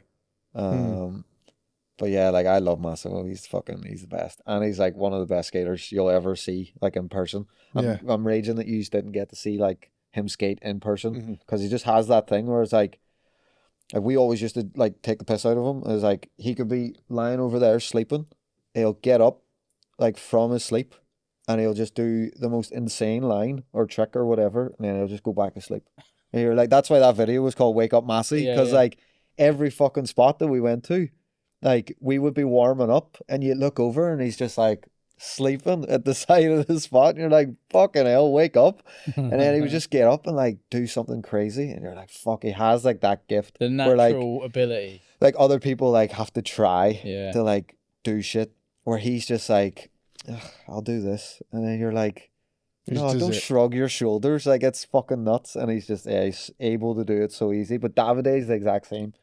He's like, he's the chillest person ever, and like it's so funny when you get to a spot, he'll just be like, I don't know. And then all of a sudden then he's like doing the best trick at the spot. And you're like, fucking hell. I like the Henry lad. Love him. That's on. He was another one. I'd like look at him and he was like this. Yeah. Like super angry. And then I'm like, you're right. And he's like, yo. And then he's like, Henry's the bully. Like Henry, Matlock said that he gets bullied harsh by Henry. Man, like harsh. Henry came on our trips when he was like 15, like turning 16 or something, and like we were just like, oh, he's the young kid, and he just like, he does not let anybody do anything to him. Like he bullies Davide, he bullies fucking Matlock, like he's constantly giving everybody shit, and like he's so fucking funny. But like he's grown up around the best skaters his whole life. Like he's been skating with like Tiago and like all the Brazilian guys. Fucking Jesus Fernandez was there, weren't he? Oh He was another one that like Did he say he watches this? Yeah. And then at that event, we clocked eyes and he like came over and I like took a selfie with him. I don't know if you've seen it on Instagram. I like took a selfie up with him. And he lives there now. Yeah. And he was like, come over here anytime and let's go film. And I'm like, this is his. I think I'm the Leon to break a fucking vision. Like Drew called me over with like at the dinner as well. Yeah. And he was like, Dee, come over. And I was like, oh, fuck. Because he was with like Jesus. And he was like, this is my friend Dee, blah, blah, blah. And he was like, oh, I'm Jesus. And I was like, I fucking know who you are. Like, don't you introduce yourself to me? I've said the exact same thing a million times. I was like, I fucking know. Everybody knows who you are. And he just started laughing. He was like, where are you from? And I was like, Ireland. He was like, oh, crazy. Like, I don't think I've ever met like an Irish person or whatever. It's mental that caliber of those guys. That's like the elite. There's the other guy, Alex Carolino as well. He used to play for Santa Cruz. Brazilian. Like, all those guys, their consistency with every single flip trick is just they have it dialed in, even to this day. Like, and they're all like in their 40s, like pushing 50, and you still see them skate, and you're like, what the fuck? Like, it must be the sun. Like either that, but it's like I don't know. People are like 40s, 50s now, still skating at that level, like Guy Mariano. Yeah, but then you see some skaters that can't skate at that level anymore. So is it like stress on the body, or is it people just looking after them? Probably to be fair, the warmth probably does help joints as well. Like living in a slightly warmer climate. Oh yeah, you're probably going to have better joints than somebody that lives like here. If you can skate all the time and not just once a week because of the weather. Exactly, that will smooth help ground, as well. weather, your body's just used to it. Lifestyle choices, being able to skate more. Like going in Spain, swimming in the morning, going skating, getting something to eat, going swimming again. You wake up the next day and you're like, you're not sore, you're ready to go. Yeah. That's got to be so much better for you than living in like Coventry. Anything. What are you going to do? So you was in Scotland. Dennis hit you up about New Balance and the National. Yeah. So when did it come to properly meeting Ryan, like the welcome dudes, and kind of getting in with like that crew? Was that all around a similar time, or like meeting Josh properly for the first time? Well, I met Rye after the Scotland trip, those guys went to Ireland. And I don't know where the fuck I missed the first like week of the trip, and then I met them in Dublin. And that was the first time. Looking at burnt down churches. I think I was in Amsterdam. Yeah. I can't remember where I was, but like I met Rye in Dublin on one of the last days of that trip in Ireland. I filmed like 2 clips with him, and I was still on S and DGK at this stage, but I was talking to him about like, the DGK thing's going to stop because it was like the height of COVID and everything. And then that's when that's when I met Rye, just like before all the conversations with Denis and everything. But then the first time I met like Hallett and everything was going to Leeds. I think it was like 2023. Went to Welcome, met all those guys, went skating with them for like a week. Fucking Fred guy that they're filming is so good. It's like watching Penny. Yeah, we stayed in Rhys's house. It's vague. Stayed in his house, went out for like a whole week, met everyone there. And then after that, I think we were driving to Liverpool or something, and like Tom Brown rang, and he was like, Big up Tom Brown. Just put it out there. Fucking love Tom. He's the best. He rang me and he was like, do you want to skate for Welcome? And I was like, fuck yeah, I want to skate for Welcome. I was like, 100%. So then that led me into being like, right, I can go to Leeds now all the time. And it was like getting New Balance. So like, that's where the kind of like the headquarters is above Welcome. So I was like, gives me a reason to go there. And then after the first like New Balance video came out that all those guys were filming for, Hallett was filming the next one, which was Wake Up Massi. And then Baines said, he was like, do you want to be a part of this project? And I was like, yeah, 100%. Yeah. So I started going on like little missions around the UK with Hallett. And then we started going like to Europe and just all over the place. And then, it just like, that kind of gave me the reason to be over here as much as I should be.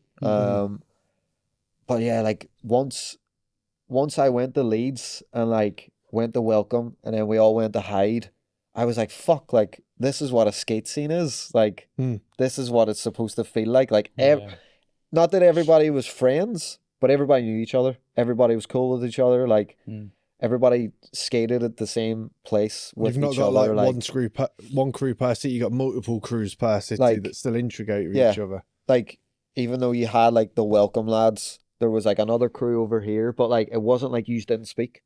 Like everyone knew each other, and I was like, fuck, this is what an actual skate scene is. So that's why like I went to Leeds probably like every month then, like a week at a time. I would just like get a flight over, stay at Josh's house, stay at Starkey's house, like and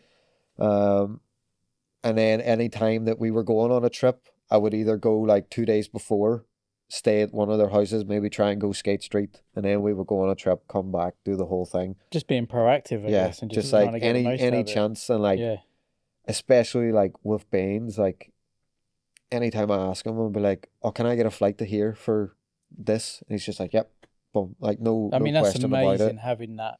No question about it. Like no matter Maybe what we I need need to help stop with. asking him for shoes and asking for flights instead. Well, where should we go? We were talking about going to Magaluf, weren't we? Doing Do like a Shagaloof Shagaloof. vlog. Imagine, we did the Forde and Toby in Copenhagen. It's like Forde and Toby in Shagaloof, proudly sponsored by New Balance. But nah, like that's like he always like. Well, he's a proper fucking team manager. He's been around skating from a young age in America as well, so we saw how the American market runs. Yeah. But that's so good, like having the ability that you can just be like, I want to go there, get the flights done, push done. And like he's kind of like, him and Mackey are kind of like, I'd be like, not as much these days, but I would kind of be like apprehensive about stuff just because of nerves and like anxiety and everything. I'd be like, oh fuck, I don't really want to do this. But they're kind of like, go fucking do it. Like not in like a pushy way, but they're like, if you go, like this will be good for you to go and do it. And I was like, fuck, oh right, okay. But they like those guys like getting on that New Balance team definitely has like helped me come out of like that shell of being like, oh, I don't want to do this. Like, I'm Yeah. scared. Like, Stepping out of your obviously, comfort zone. yeah, obviously you still get fucking like on a day-to-day basis, you still get that shit. But like, Because you could easily be hooked up and just be like, I'm just going to stay in Ireland. I'm happy here. yeah, And it's like, I'm getting shoes, I'm getting boards. yeah, But like, you actually want to get up and do something. yeah. Which I want is fucking like, rare.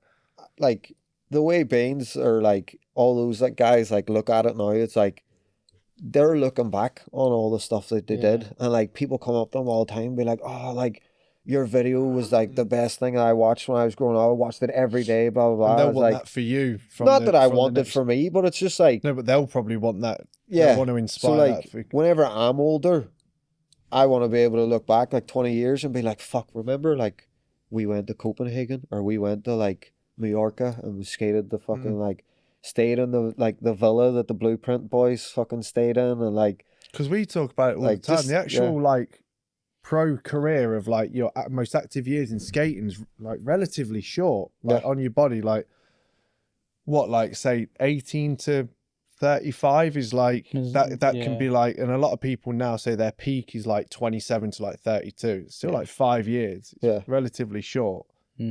So getting around and doing it all, and then I mean after that as well, depending on what you wanted to, you could probably like go into learning about New Balance as a business and working under those guys, because they're probably the best mentors in skateboarding. yeah, like I've never like talked about it with them, but like, yeah, after like the skating like finishes or whatever, but like look at Flo, like he's like, Flo fucking just brought out a part with Free like not too long ago, like 30 something it was He's called. fucking smashing it. And like every time he goes on a trip, he like, we laugh at him because like he's kind of like a TM role now, yeah, where he's like, he doesn't need to be skating.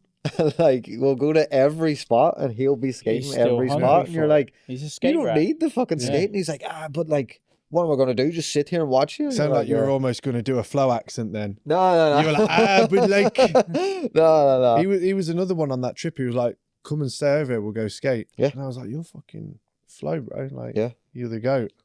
Yeah. He's a legend. they're all Like, rad I there. get on so good with Flo. Like me and him are always like, just like beside each other on trips and everything. Like, yeah, Flo's a fucking legend.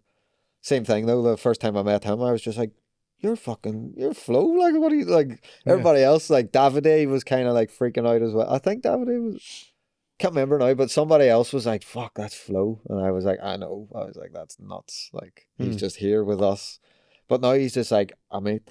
You know what I mean? It's got to the point where if you want to like, go over there, you just hit him up and like, I'm coming over. Exactly. Yeah. Well, what do you reckon the next step is then? You reckon you can do something American related? Like you're gonna go, do you want to go to the States? Like Or, the only kind of place I want to go is Philadelphia. yeah, Philly, like Philly, New Jersey, Yeah, New like, York. kind of like no disrespect to like any American skaters that I like know or whatever, but like I don't really see myself in America. Yeah, You know what I mean? Like I don't. I've enjoyed going, but I said to Toby after this video came out, I was like, I want to focus on the European countries. Yeah. I just feel like there's more flavour there. Like I do love going there, but it's a lot. I feel like I'd it's be, hectic. especially like California, and like I feel like I'd just be like overwhelmed. I don't think I would enjoy it. I feel like at all. I feel like Philly and like New Jersey, like those East Coast areas, is like would be like and your like, vibe.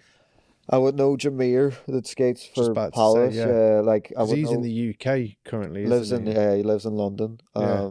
And like I would know him pretty well. Like we were just skating Manor place last 2 weeks ago or something. Yeah. We were just skating there together, and like he was like, oh, you need to come out to Philly and like skate Muni and everything. And I was like, yeah, that's the only place that I would want to like go to. Is that Go a see place that Love. you could call up Baines and get a flight out there and they'd sort that?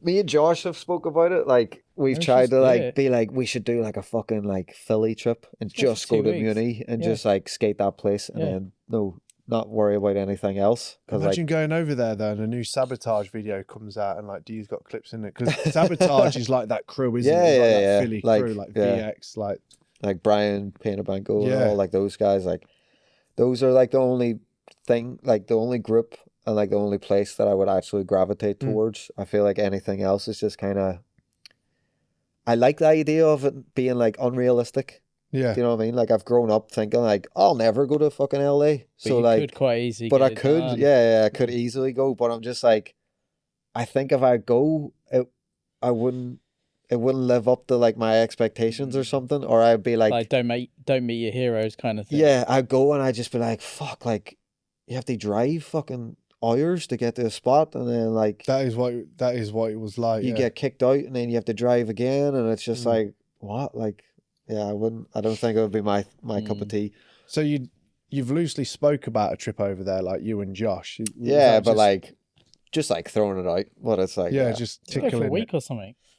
I'd be down. Like I'd love to go there, but Yeah, kind of the way America is at the minute, it's kind of Yeah, it's- Bit kind of. sketchy. it is sketchy. I got interrogated hard last time I went over for antihistamine tablets for a fucking heat rash. they Yeah, were- like I don't want to. And it was like good cop, bad cop for like 45 minutes to the Yeah. point where I was shaking, like, have I done something wrong? Yeah, And then It's so lame, isn't it? like, because when I fly over there, I'll take like a Zupaclone tablet, like an anti-anxiety sleep tablet, but I guess it could be classed in don't take anything off there, because all the questions are perfectly laid out. It could be classed as like some sort of like Xanax related thing. yeah. And I got there, and like obviously I took one at the airport before I went, and they were like, "We think these tablets are," because I took them out of the boxes and just stuffed them in my suitcase, and they were like, "These are Xanax tablets." I was like, "No, they're not." So I had to search for them, and I found them on Google. I was like, "They're literally antihistamines because I have a fucking heat rash," and they let me out, and I walked out the airport, got my wallet out, and there was Xanax tablet in the wallet, and I was like, but you know, because I forgot it was there, I wasn't. Yeah, you freaking weren't out. actually But thinking he looked about through it. everything. Yeah. He was like, "Why have you got this money?" I was like, "Well, I'm here for a month." They were like, "Where do you work?" So I showed them all the roller snake stuff, and they were like, "You working out here?" And I was like, "No, I'm coming to skate. Who you skating with?" And I was like, "Fuck me." It's so But wild, it's because isn't it was on a government lockdown. Like Trump had cut all of their wages, so they had to work for free. That's so they were just being like, "Go home, come Nah. in, go home." That's fucked. I love America though. Like, I can't wait to go back. Like, if you ever want to just go on a trip, like not necessarily tied in with anyone, I will fucking go with you because I Just do that. like, Just you 'cause and I- B go I- out for a week. like and the just- East Coast go is film some fucking stuff. rad. Those dudes are sick. Brian Reed's there, New Balance and all those guys. Tim Savage, they're all there. Yeah. They all skate the egg spot. It Boston was like, and everything. Yeah. We covered getting on national, right? yeah, but then I want to talk about because there was obviously the national prize fight video. Is that the one that you went pro from? Nah. When did I you go think- pro for national? Because it was from a video part, wasn't it? Didn't you play it? Didn't you Nah, play a I video think- part? I want to talk about like the graphic and it's got like your hometown on it and everything. Yeah. as So well. PRIZEFIGHT came out, and then, so I was working on that with Rye for like maybe 3 years, Mhm. but there was so many changes. Like Massimo was on, and then by the time it came out, he was off. Mhm. Dale wasn't on, and then he got on. And like Tommy was still on, Tommy May. Michael from Poland, he was still on. Tommy but it May's was great like- as well. Oh, legend. But it was like they weren't really filming for something. It was just like if Rye had time to go skate with him, they would film a clip. It's hard to get footage from Michael because he's like in Poland and he's Mhm. always like filming for like Converse and everything. So Rye's busy as fuck as well. yeah, so like we kind of made it like I was in my head. I was just like I'm filming my video part. It's not like a video, like a full length or whatever. Build yours and then they can build around it and work with it. That's kind of how it ended up. Yeah. Once like I got what I thought was like a full video, I was like, I'm done now. Like I got the end there. I've got like other bits that I wanted to do. Rye was like, oh well, we have like footage from everybody else. Why don't we just like make a video and just like put it out? So we did that, and then straight away I was like, right, let's go do the next one because I don't want to slow down. I don't want anything to get like in the middle of like the momentum's yeah, there. yeah. You might as well keep going. So we started filming again, and like in between that, that's when like I think it was like this time last year they turned me pro, Mhm. and then the video came out just Christmas past. Did you have any idea that you're going pro, or was it a genuine like surprise? No clue, like no idea. That's rad because a couple of people we have come on, they're like, oh, I kind of knew. And I'm like, oh, I still like the surprise of like. So like, Rye was like, oh, can we do like a Zoom call? And I was like, the fuck? Like, why? You were like, I'm in trouble. Yeah, I was Did like, you not say to him, no, mate, I've got FaceTime? Well, I said, I was like FaceTime, and he was like, no, we need like a group, like me, you, Dale, Tom, like yeah. 4 of us. And I was like, all right. I was like, that's fucking weird. I was like, I'd be like, what Zoom. have I done? Yeah, I've never had Zoom before. I had to download the whole thing, make an account and all this crap. And then he started talking about like, oh, so we're gonna do this for like, this is what the year's gonna look like, blah blah blah blah blah.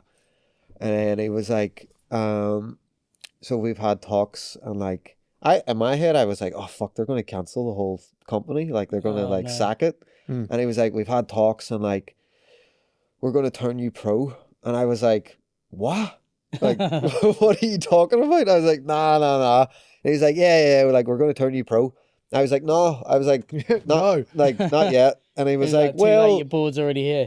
like honestly, No. I was like, can I have like a week to think about it? And he was like, well, not really. And I was like, what do you mean fucking not really? And he was like, well, your boards are already made and they'll be here in a week. And I was like, fuck me. Okay. I was like, right, well. You were like, I'm retiring as of today. So in my head, I was like, fuck, I don't like, obviously no one thinks that they deserve it. Like everybody's just like, nah, I don't want it, don't deserve it.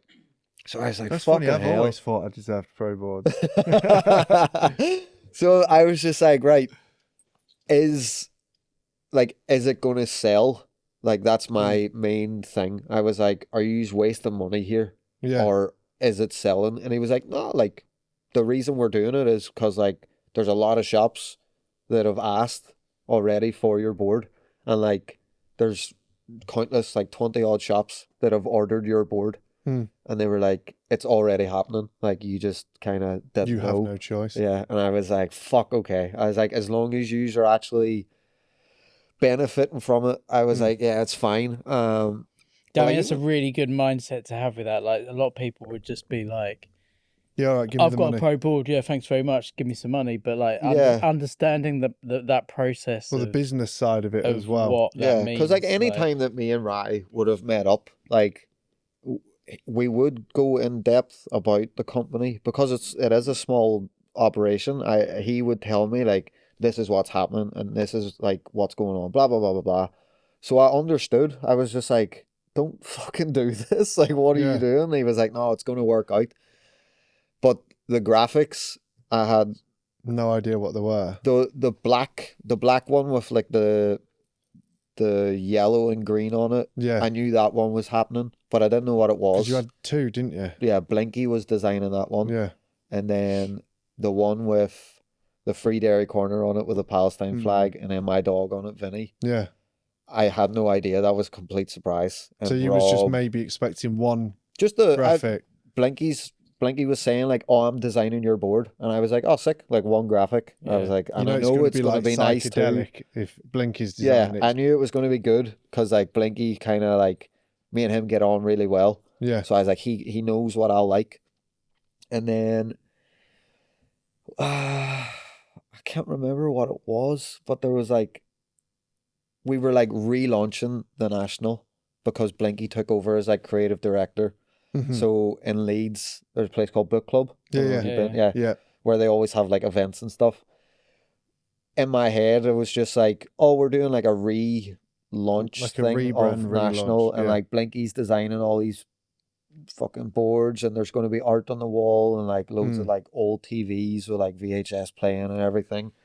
And I had no idea that they were like, it was my pro board fucking debut thing, pro release and rebrand kind of thing. So like, for some reason, I didn't clock it at the time. I was just like, oh fuck, whatever. Like, my dad was like, I want to come with you, and I was like, what, the Leeds? And he was like, because like he's on Instagram, he talks to all the people that I skate with. He'll just message them and be like, yo, fucking blah blah blah, and they all talk to him as well. Like, everyone knows him. So he was like, I want to come to Leeds. And I was like, fuck it. I was like, if you want to come, because like, fucking, my dad's like one of my best mates at this point. Like, do you know what I mean? Like, I was just like, yeah, come along. I was like, you can just fucking follow us about skating and shit. Yeah. And then That's so funny, and you still didn't clock it. no. And then like I was expecting you were going to say to him like, "What do you want to leave the island for?" exactly. Yeah. And then like a day before, my sister was like, "Oh, I'm gonna come to Leeds, like whenever you are over there." And I was like, "What the fuck?" I was like, "Why are you coming too?" So like the day of the event, we were in the Airbnb, and it was me, my dad, my sister. And then like I knock at the door and I open it and it's my cousin. She came over as well. And I was like, what the fuck's going on? And then we walked up to the thing and like we were in Spoons at the top of the street. Just us four, like us five or whatever, having food. And Rye called me and he was like, yo, you in Spoons? And I was like, yeah, we're coming down to the event now. Because he told me, he was like, don't come down to the event until like 7 because I want everything to be like a surprise. Yeah. Not knowing that everyone was already there from 6. Like the whole fucking Leeds skate scene was there. So we were in Spoons and then we walk outside and like Blinky and like everyone's standing like this. And then they pull the boards out and like I see Blinky's board first. And I'm like, oh my God, like that's fucking so sick. Like crazy.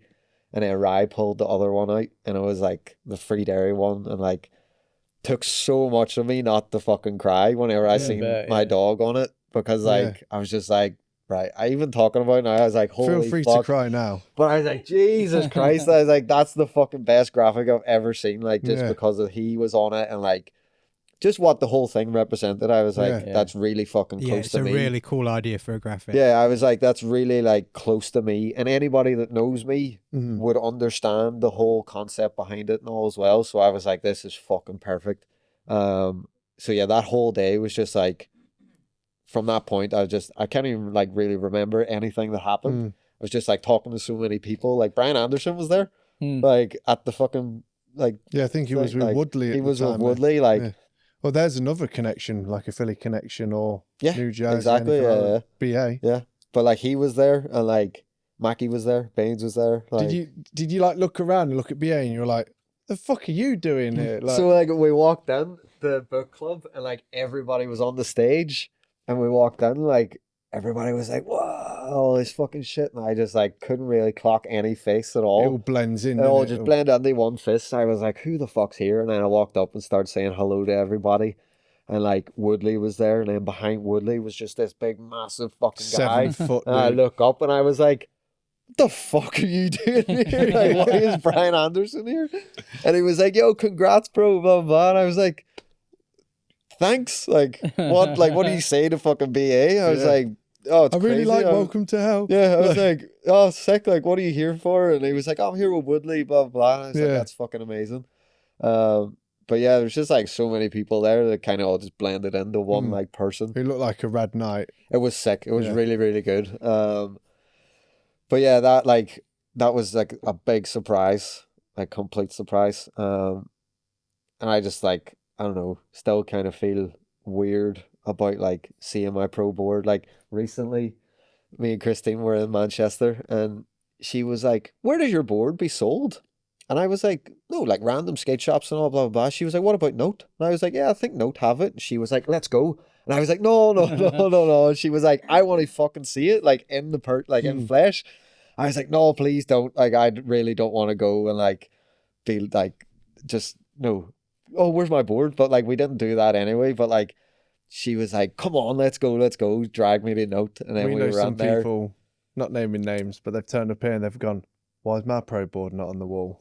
And they've made us get their pro board. But I was just like, no, please don't make me do this. And then we walked the whole way to Note. We walked in, like, I just pretended to like, that wasn't like the reason we were there for. I was like chatting to fucking all the guys that work there, and I was just like, oh, how's fucking business, blah blah blah, all this fucking stuff. And then he was like, have you seen your board? And I was like, no, I haven't even noticed, like, don't know, like it's not here or whatever. And he was just like, pulled it out. And then he was like, yeah, it's doing well and all, like it's selling and all this. And I was like, good to know. I was like, thank God. Gary knows that. But like the guys in the high rollers in Dublin, like he said, like like my board like sells out like whenever it goes into the shop down there, and I'm like, to me, I'm That's just like, rad. what the fuck? Like, I just don't know. It doesn't make sense to me Yeah. for like some weird reason. I'm just like, why the fuck is my board selling? And he was like, you get like a lot of people just coming in and being like, oh, that graphic's sick, and they'll just buy it, like, and then they'll tell them, be like, oh, that guy's from Derry. And then it's like, oh shit, right. And then they come in again and get another one or whatever. But yeah, the whole thing was just like complete surprise. It's just, yeah, still weird to even think about it. Like, No, strange. that's rad, and it's fucking what it's 100% deserved. It's very well deserved having a Cheers. pro board. Thank you. Yeah, they're fucking sick. I just like the fact that BA was there as well. Like, So that's just, funny. like, I'm just that's a real experience made even like Yeah. more. No, like, surreal I'll by tell you BA. something else. I'm like, just we were out- imagining you looking at him and saying in the Irish accent, like, what the fuck are you doing? Yeah, so talking about that, like the accent, we were outside and like must have had a 5 to 10 minute conversation with him or whatever, and he wasn't saying anything. And then after like I was done talking, he just giggled, and I was like, what? And he was like, I don't understand anything you're saying. And I just laughed and like shook his hand. I was like, don't worry about it. I was like the accent's hard to get if you're fucking American, especially. I was Yeah. like, don't worry about it. And I was just like, blah, blah, blah, blah, blah, blah. And he was like, I don't understand anything you're saying. I was like, it's all good. Don't worry. Have you seen anyone skating your board in the wild? I seen a couple of kids in Leeds. It's good when someone's skating them. Yeah. Believe it or not, once or twice it has happened back in the day. But like you'd see someone skating. To you, Yeah. Yeah. And you'd see someone skating and you just go. Yeah. And it's like they don't, they have, to them, it's just a regular board. Yeah. But to me, I'm like, fucking hell. Yeah. So like the Like- first person was Dale Starkey. Yeah. He was the like, and obviously because he was like You on just got to national, so focus like it for him. he sent me a photo before. It was funny. He got them before I did because Yeah. they were in welcome. So like he sent me a photo and it was like a full setup, and I was like, oh, thank God, like that's so sick. Like thank you for doing that. And all. And he was like, these are the only boards I want to skate from now on. And I was like, legend, Dale is fucking gnarly. yeah. Man. incredible. Like When he did that, do you do a tray flip? People like tray flip off a curb and he's like dropping off basically a yeah, fucking roof. yeah, He's so like, he's Yeah, gnarly, he- Fred's gnarly. yeah. Him and then Fred. You know. Him and Fred were the first two people like I seen like skating the board, and then another kid called what's his name now? Owen from Leeds. He was skating it, and then just seen on Instagram like people from Dublin and another guy Yeah. from Galway like posting up being like, got your board, blah blah blah. So yeah, Yeah, it's that's like- rad. Yeah, it's pretty sick that way. Irish hero. Wouldn't say that like.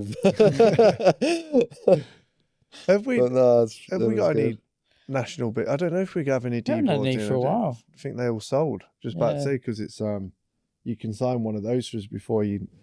Yeah. But I think they sell. They've all Yeah. gone. I'm pretty sure they've all gone. So after I've got to shout out Sam because he's the fucking boy, but government. Yeah. Oh, yeah. Where did that come into it? Because I swear to God, you're the only person, aside from, again, Will Sayer, that I shown you the footage of him skating those big boards. Like, he was hooked up through government, but obviously lives in Australia. So now it's like, I know that when I go on Instagram, it'll either, if it's a government post, it'll be product or a video of you. Yeah. You must be the only person that they're hooking up. And you obviously think, fit like- the aesthetic Yeah. really well. And Sam at government's a fucking laugh. Yeah, he's if you fun- met him in person. Haven't met him in person, but he like anytime we're messaging, he always sends like voice notes and everything as well. Mate, he's so fucking funny. There's a government ad coming out in the next Vague mag, like next month or whatever. I think he's going to come up with Woodley, the leads for that. So I'm going to try and get over and hopefully meet him and stuff. We were at the Sabbath. nice dude, we were at yeah. the Sabbath. Yeah. Sabbath Wheels event, like the Volume 4 event, I think, in Birmingham. Black Mass. And that's it. Yeah. And I was just hanging out with him, like chatting shit. And you've got like Deft Skateboards Twiggies, like they're frantically building it with Yeah. Rob. Me and Sam are just walking around, like tapping everyone on the shoulders. And obviously Rob's like, you two can fuck off. And Twig's like, oh, bro, like fucking help us. And we're like, no, we're just site managers. And we were just having such a laugh. And Yeah. he's one of those dudes, like he'll send me a message. He's like, anything you want, Yeah. hit me up. And I'm like, yeah, but you're still like an independent dude. But I think he's smashing it. I think he's doing really Sells well. out. Everything sells out. And Like anytime he sends me stuff as well, he always says, he's like, yo, Christine wants stuff. Yeah, Like, he's like, if anyone if wants anybody anything, wants anything, like, just say. and he's like, only from down the road. He's Yeah, only in I know. Birmingham. He's like a proper but no, I true lad. think I went to, what was it? I think I went on a trip with, not on a trip, I went skating with fucking Woodley and Rye, and he was saying, Woodley was like, oh, my mate Sam, like, runs, like, a clothing thing, and he was like, it's, like, stuff that you would wear, like, it's trackies and, like, the waterproof stuff and all, like, just, like, technical things, and I was like, the jumpers like that, like I've got that heavy fucking- tracksuit. It's so sick. legit Yeah, quality. yeah, like, yeah. it's So I such was good like, quality. I just thought, like, whatever, no, fucking tell him to hit me up on Instagram, and then, like, not knowing who he was, he was like, go on the website now and pick, like, fucking 15 things, and then once I picked out, like, whatever I wanted, he was like, is this kind of stuff that you like? And I was like, yeah, and he was like, right, no worries. He's like, every time there's a drop, he was like, I'll just send like you. tailor fits it to what you'd want. Like, I swear to God, like, all my clothes, like, if it's not like band merch, it's government now. Like, everything, like, from head to toe, it's fucking government stuff. Like, he'll send, like, I'll get like 12 t-shirts at a time, hoodies, like, hats, fucking beanies, caps, I've got a trackies, sick t-shirt like, where it's like a Grim Reaper with a shotgun. yeah, the blue And one. I'm like, this is yeah. like gangster mixed with goth. And then he sent me an all brown tracksuit. I was going to say, when we came to your place that time to film that thing, and you opened the door in your all brown government tracksuit. All brown tracksuit. like a swishy tracksuit. I have the Yeah, same and, one, like a zip up. I took I didn't take a photo in it because it turned up here. But I got a photo of Paulie from Sopranos in a brown tracksuit and photoshopped my head on it. And he's like, and I just uploaded it to the story and just got some new, like, I love the government shit, man. Yeah, really sick. And that tracksuit he did, and it's like the print on it's like puffy, foamy kind of thing. Like, sadly, mine dried out, and like those things start to peel. Yeah. But like, I've got loads of his stuff. But no, I was basically through Woodley, like, because they're good mates, and he was just I just got it through Will, and Will knows Sam. But no, that's all I say. It was just like, anything you need, it's like, just hit me up and I'll get it sent over. And like, to be fair, he sends me so much stuff. Yeah, big time. It's so sick. What other sponsors you got? Venture?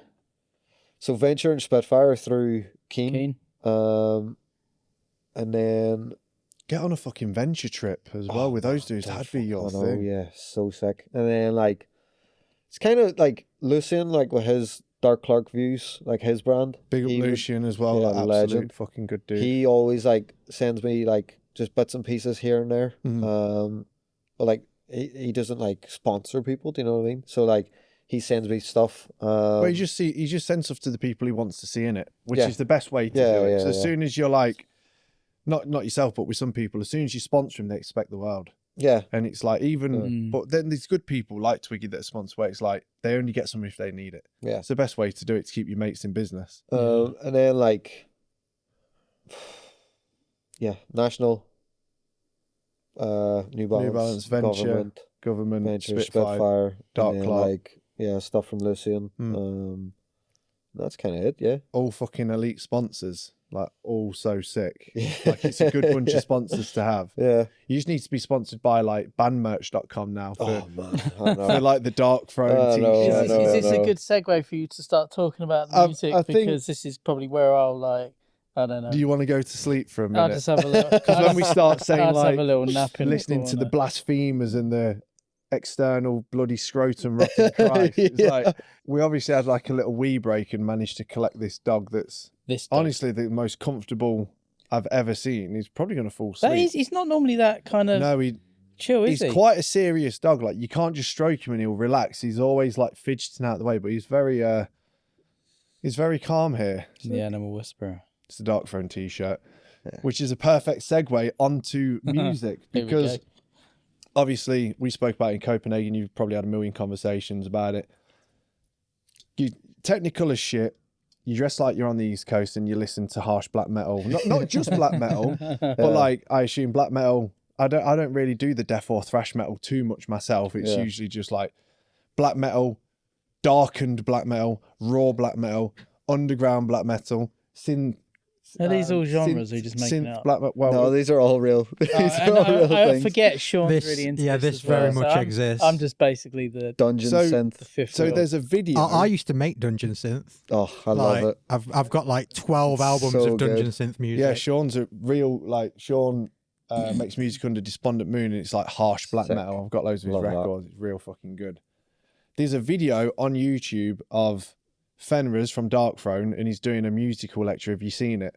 Oh, with No. the chalkboard. Yeah, It's amazing. And he says all metal was born with, and he leaves it for a second, and he writes Black Sabbath on the board and circles it. It's like this is. It's where like all one the of heavy those like music- massive slidey like chalkboards that they use at like unis or something. I imagine yeah. it's at a uni or It's like something. a proper like uni talk. He says it all started with black metal, then obviously Venom coined black metal. But so the dog's on the sofa. He's absolutely. I think he's more than fine. So where does the love for heavy music come from, and what started you? Because for me, it was like the typical like Slipknot. When I first heard Slipknot, I was like, this is the heaviest thing I've ever heard. And now I listen to a dude screaming at a potato in his room, recorded and on the microwave. worst quality just like- ever, and it's like, oh, this is amazing. Yeah, I can't hear any instruments because it's all low bit rated into one. But yeah, where did the love for that kind of music come from? Like I always grew up like listening to like all types of music, kind of like hip hop. Like a lot of my cousins would have listened to like old school hip hop, and then I had like loads of cassette tapes and albums that like were passed down. And then through like my dad and like his brothers and everything, like they would have listened to like a lot of like punk and ska music, because like that was their generation. Yeah. What generation would be like the traditional Irish folk stuff, like the Dubliners and all, like Clancy Brothers? Like, because they were like Clancy Brothers, like 50s and 60s onwards, weren't they? So like my dad's dad, yeah, that would have loved been like Clancy Brothers and all Yeah, that. Like that they were was amazing. Yeah, but then like my dad's generation, they would have been like Dubliners, Wolf Tones, like all those guys. which I guess was so much more punkier compared to. I mean, folk basically is just punk music, really. Yeah, like especially traditional compared Irish to folk. like traditional, and then if you're going along the lines of like the Wolf Tones, they were more like Republican-esque, like about the troubles and about the wars and everything that happened. So like it was a bit more of like a harsher backstory to it, rather than just like fiddly dee music. Fiddly dee, you know what I mean? fiddly die. Like which I think that's actually a Dubliner's song as well. Just fiddly dee, fiddly dee. So like that was always like Irish music was always there, rap, hip hop was always there, and then my uncle and my dad used to listen to like punk music, like UK punk, like Sex Pistols and like all that, like that type of generation, like Discharge and all of those, like So like once I heard like Sex Pistols and like seen a fucking like a music video of them or like a live performance of them, I was just like, this is fucking nuts, like this is crazy. And then that's when like so once MTV and like Kerrang and everything was a thing, that's like how I found out about like metal music. And I remember Scuzz TV, that was like that So, was like, the harsher There was MTV. like P-Rock TV as well, wasn't there, that had so all good. the like So, punk like, bands and stuff on. Kerrang was the first place. Like I remember flicking the channel one time and it was Slipknot. Oh, we getting up? You had enough? Oh, well, let's see what he's. Yeah, you'll need to let him down because that's too big of a step for him.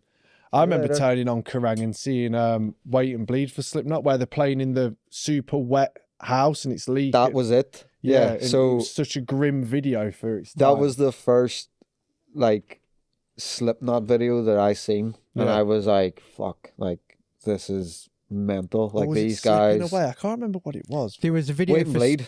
Yeah. there was Spit It Out as well that was like a Shining style music video. I remember Yeah. the music video. They're playing in like a house and it's raining. clown on the bike. It's super Yeah. leaking and there's like a butcher. But is that? That's Wait and Bleed. Yeah. Yeah. Because like it starts with a kid in the butcher shop. Yeah. And, like, Yeah. So that was the first thing that I seen where I was like, "Fuck! Like this is This is heavy. There was something obviously that pulled me towards it. I was like, I love this fucking stuff, but I never like.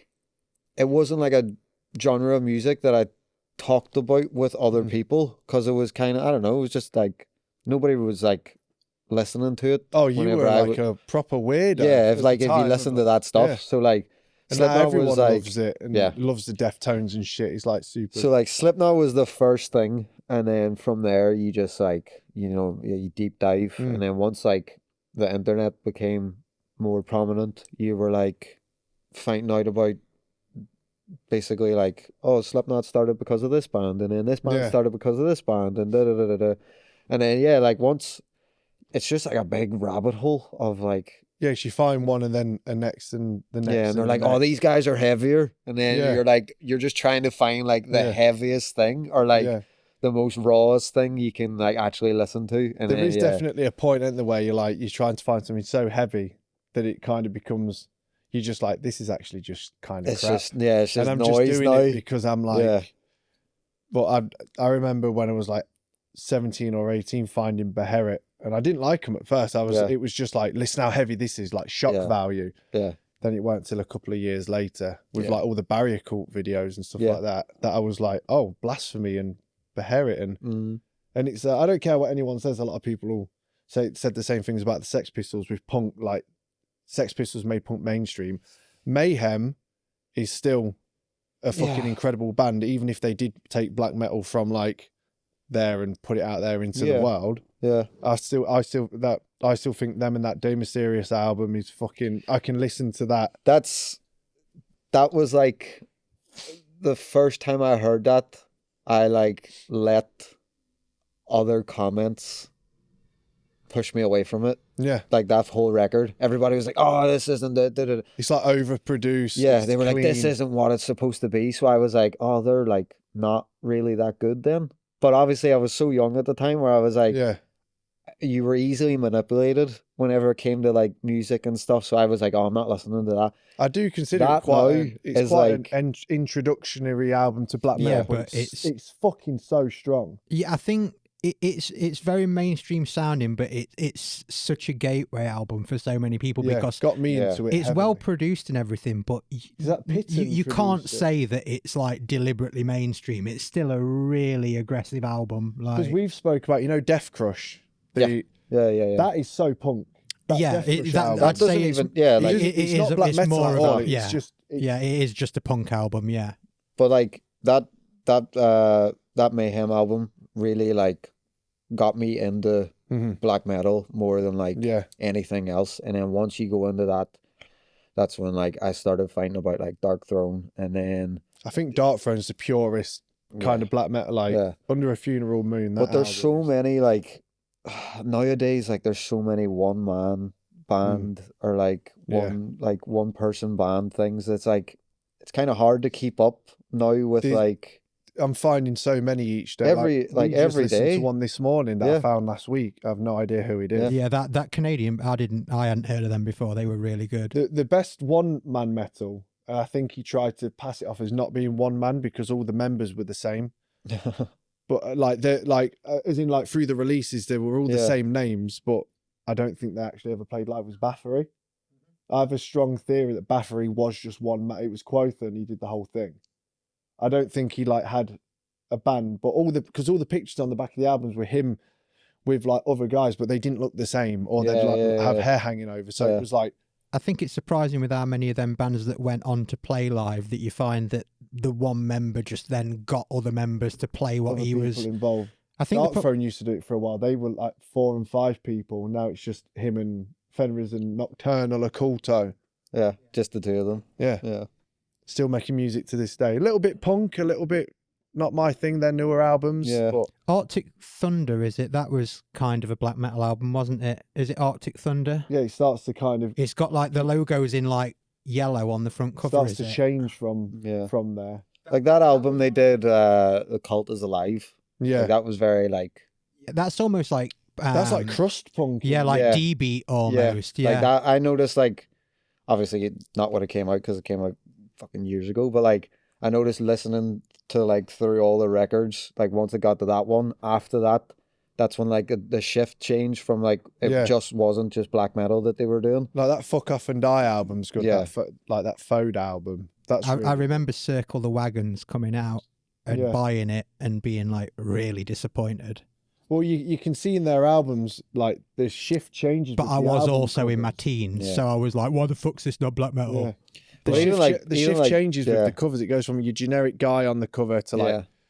clouds to like waterfall, and then it just goes to like that Astral Fortress has just got some woman on it in a dark throne hoodie like on Yeah. what is it, ice skates. Yeah. And I can remember the reviews like, the fuck is this cover? And I'm like, that's actually fucking sick. It makes me Yeah. want to listen to it. But even like Battery, like they changed from like traditional like black metal into like what they would call like Viking metal. Yeah, Yeah, they was. Vikings, I mean, like, they it's were like- the first, pretty much the first band to do that whole sort of side genre of like the Viking-y style. The album Yeah. was called like Nordland 1 and 2, weren't it? And Yeah. Baptizing Fire and Ice. Yeah, that I know you have that no one's- idea what. That's so good. And that one. oh, yeah, it's Hammerheart, isn't it? The red album cover. Yeah. It's got Baptized in Fire and Yeah, Ice. that I one's saw a so first sick. press of that at a record fair a couple of weeks ago. It was like 350 quid, which is still fairly cheap. That isn't that bad. No. Yo, not see bad at that all. record you picked up whenever we were in Copenhagen? It was like the bootleg. Oh, the bootleg. Did it actually work, or was it? It does, yeah, but I think the song names are or in the wrong different, order. yeah, different order. But what was that? it was called Die in Fire, and it's just an unofficial bootleg, but apparently released by Bathory on Bathory Records in the 90s. And it says on the back, "This is for Bathory maniacs only. If you are not one, do not buy it."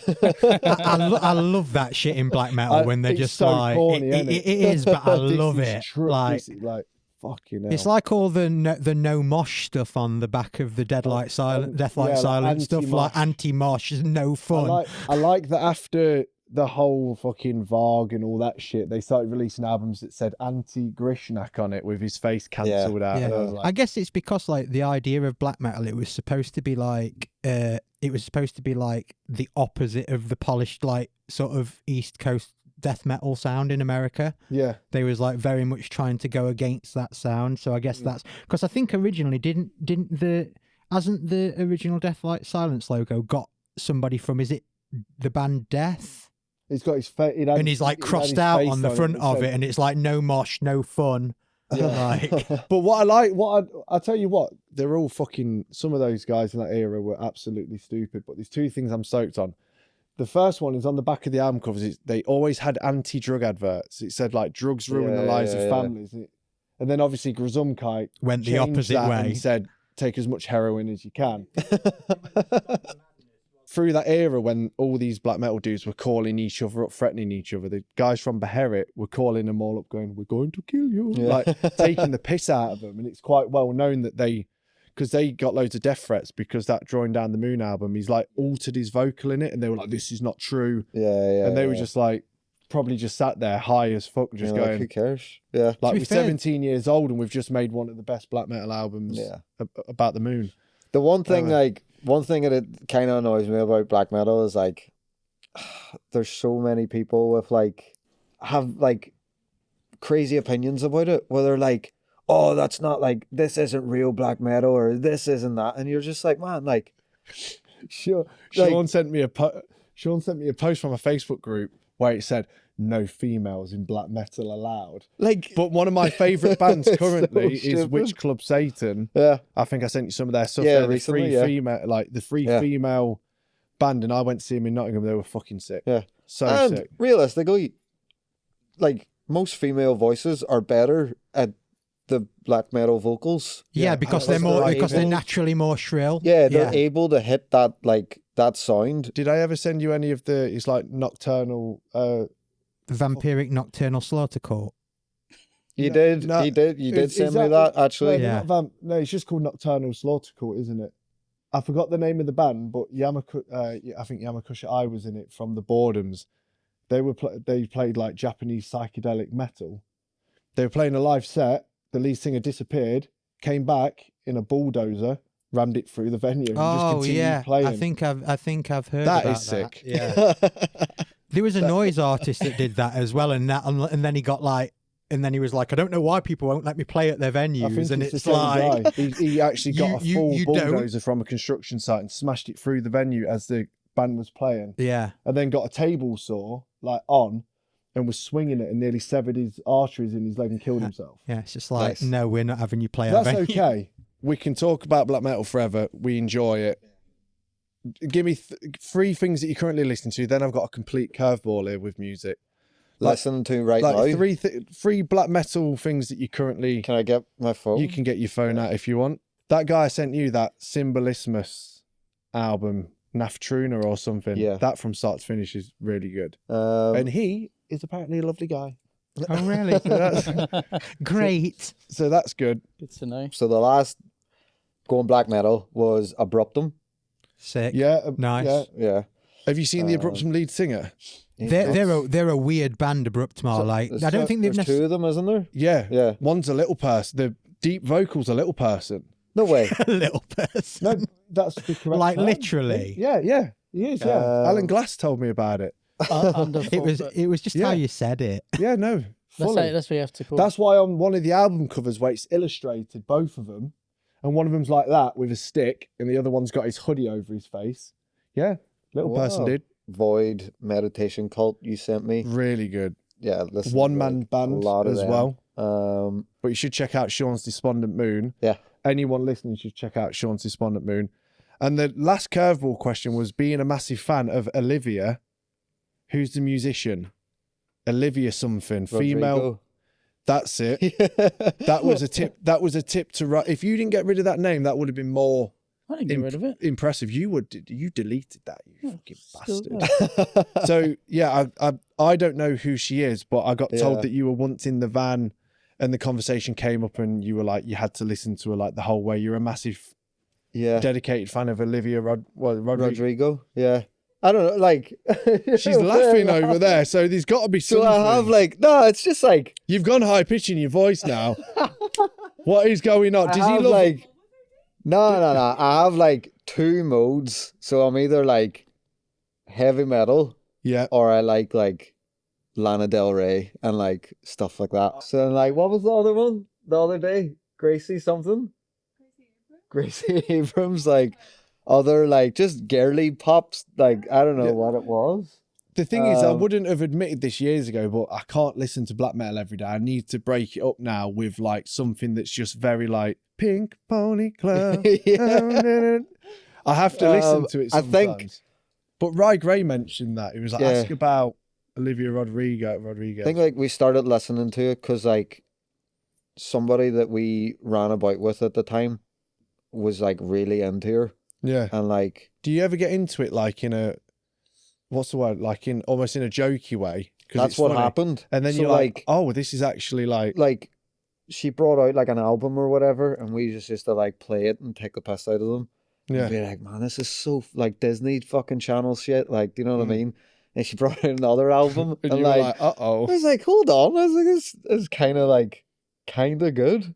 And then I ended up just being like, she is actually good. Like, Yeah. she's really fucking sick. And then I think she just kind of like stopped, Just stop making... not stopped making music, but I think she just like made her money and was just like, I'm going to chill for a bit. But like Lana Del Rey, like to be on the other I side can't of like, get into Taylor Swift no matter what I do. It's not Hallett loves her. It's not going to happen. Yeah. But Josh Hallett Lana Del loves, Rey, yeah, Taylor she's Swift. like, but did like, you see that she married some like boat tour guy, just some regular guy in Australia? She Yeah. met on a boat tour. Imagine that's mad. Lana Del Rey. Imagine being that guy. You just at work. She turns up, and then you're like, I am by proxy the richest man right now. Yeah. I never have to work again. But now, like, it's just like one side or the other. You know what I mean? It's either like really heavy music or it's like a woman singing. I like going between like super heavy and like country. So like Townes Van Zandt. Yeah. I'm a massive Townes Van Zandt fan. And then I go to see this guy in a record shop, and I asked him if there's any correlation between black metal and reggae, Yeah. because it seems like if you like reggae, you like that, or if you like reggae, you like punk and stuff. Yeah. And he said he reckons it's the bass and the vibration of black metal is so similar on a You wavelength to. slow one down, it matches the other one, and you speed it up, it matches or something. So apparently the crossover between reggae and heavy music is quite common. Yeah. But I was like, I didn't think it was. Yeah. I was like, oh my God, I'm one of the rare ones. And this guy in a record shop was like, no. Yeah. You get like a reggae dude coming in, he'll leave with a fucking Dark Throne album. And then you Reggae's get sick. the opposite way around. Yeah, I love it. Reggae's really good. But yeah, it's just like, it's either one side or the other. You know what I mean? Yeah. That's banging though. Like I said, I'm waiting for the day when you release a part to a dart throwing song and do a layback on a concrete quarter. and And then we know we've got him. Got him. I'm like, I want. But do you ever get anyone questioning it, like, oh, you skate like this, but you got your nails painted, you dye hair, you listen to black metal? Because it's quite a lot into like one. They think because of the way you dress or whatever, they're like, oh, like, you like this type of music, you like this, and I'm just like, nah, like, yeah, I can appreciate it. Do you know what I mean? Yeah, like, that's the thing. Appreciate someone puts it on, I'm not going to be like, turn that fucking off, like, Yeah. that's shit or whatever. Because like, especially like 90s hip hop, you can't really fault it because it like Big Out, that Big Out it's album's like good. All the the classics. fucking shit, like Yeah. it's so good.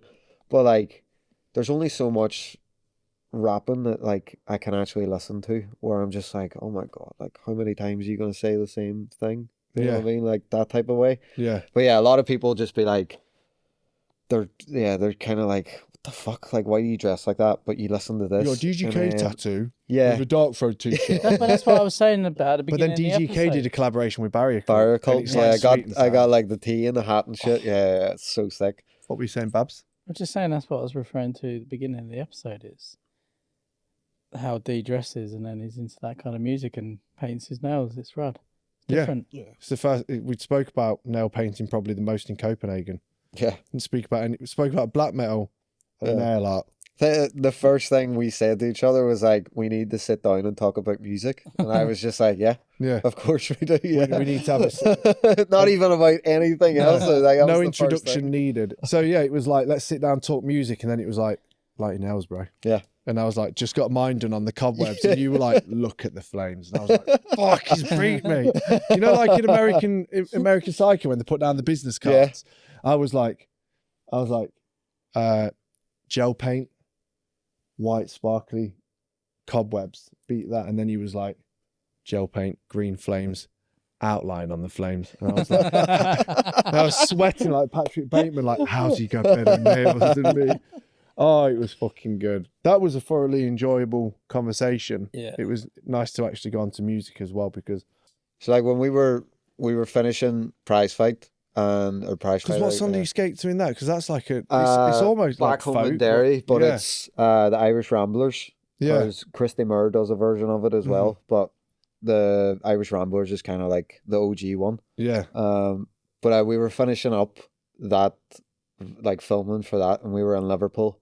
Do you know Dom from Liverpool? He always like runs about lost art and stuff. Really tall guy. You probably met him before, but like we were talking to him about like music for the video and stuff. And Yeah. I was like, I don't know what the fucking song I want to use, for my part or whatever. And he was like, use a fucking Irish song, like a traditional Yeah. Irish song. Of course, yeah. And I was like, I don't know though, like would it work with like my type of skating? And he was like, who gives a fuck? He was like, just I don't use think it. there's any rules with that shit. He was like, anymore, is there? use the song. He was like, it'll fucking go over really well. And then Yeah. I said to Rye, I was like, I'll send you some like I'll some send you songs 5 that or 10, you five. pick the I best think one. it was 5. I was like, I think these 5 are the ones. And then Back Home in Derry was like in there, and he was like, obviously, like that was the one to do, because like once it came out, like everyone that hit up Rye or hit up me, it wasn't even about The part it was the about part. the It song. was like, that song's so fucking good. Like I've never Yeah. heard it before, or that song like reminds me of this, or Back Home in just Derry. yeah. So I was just like, all right, like it worked. But yeah, like I'm really glad that we used a traditional song for like my kind of like my first like real part, basically too. But yeah, it worked so well. It was Yeah, so good. it's that part is fucking sick. Cheers. That part is banging. Cheers, bye. Right, on that note, we appreciate you. We love you. Thank you for coming thanks on. for coming. Keep Thanks doing for what the you're doing. for the invite. But anyway, thank you very Let's much go for coming skate. on. Appreciate Let's it. get a round of Dude. applause, please. Thank Thank you. you.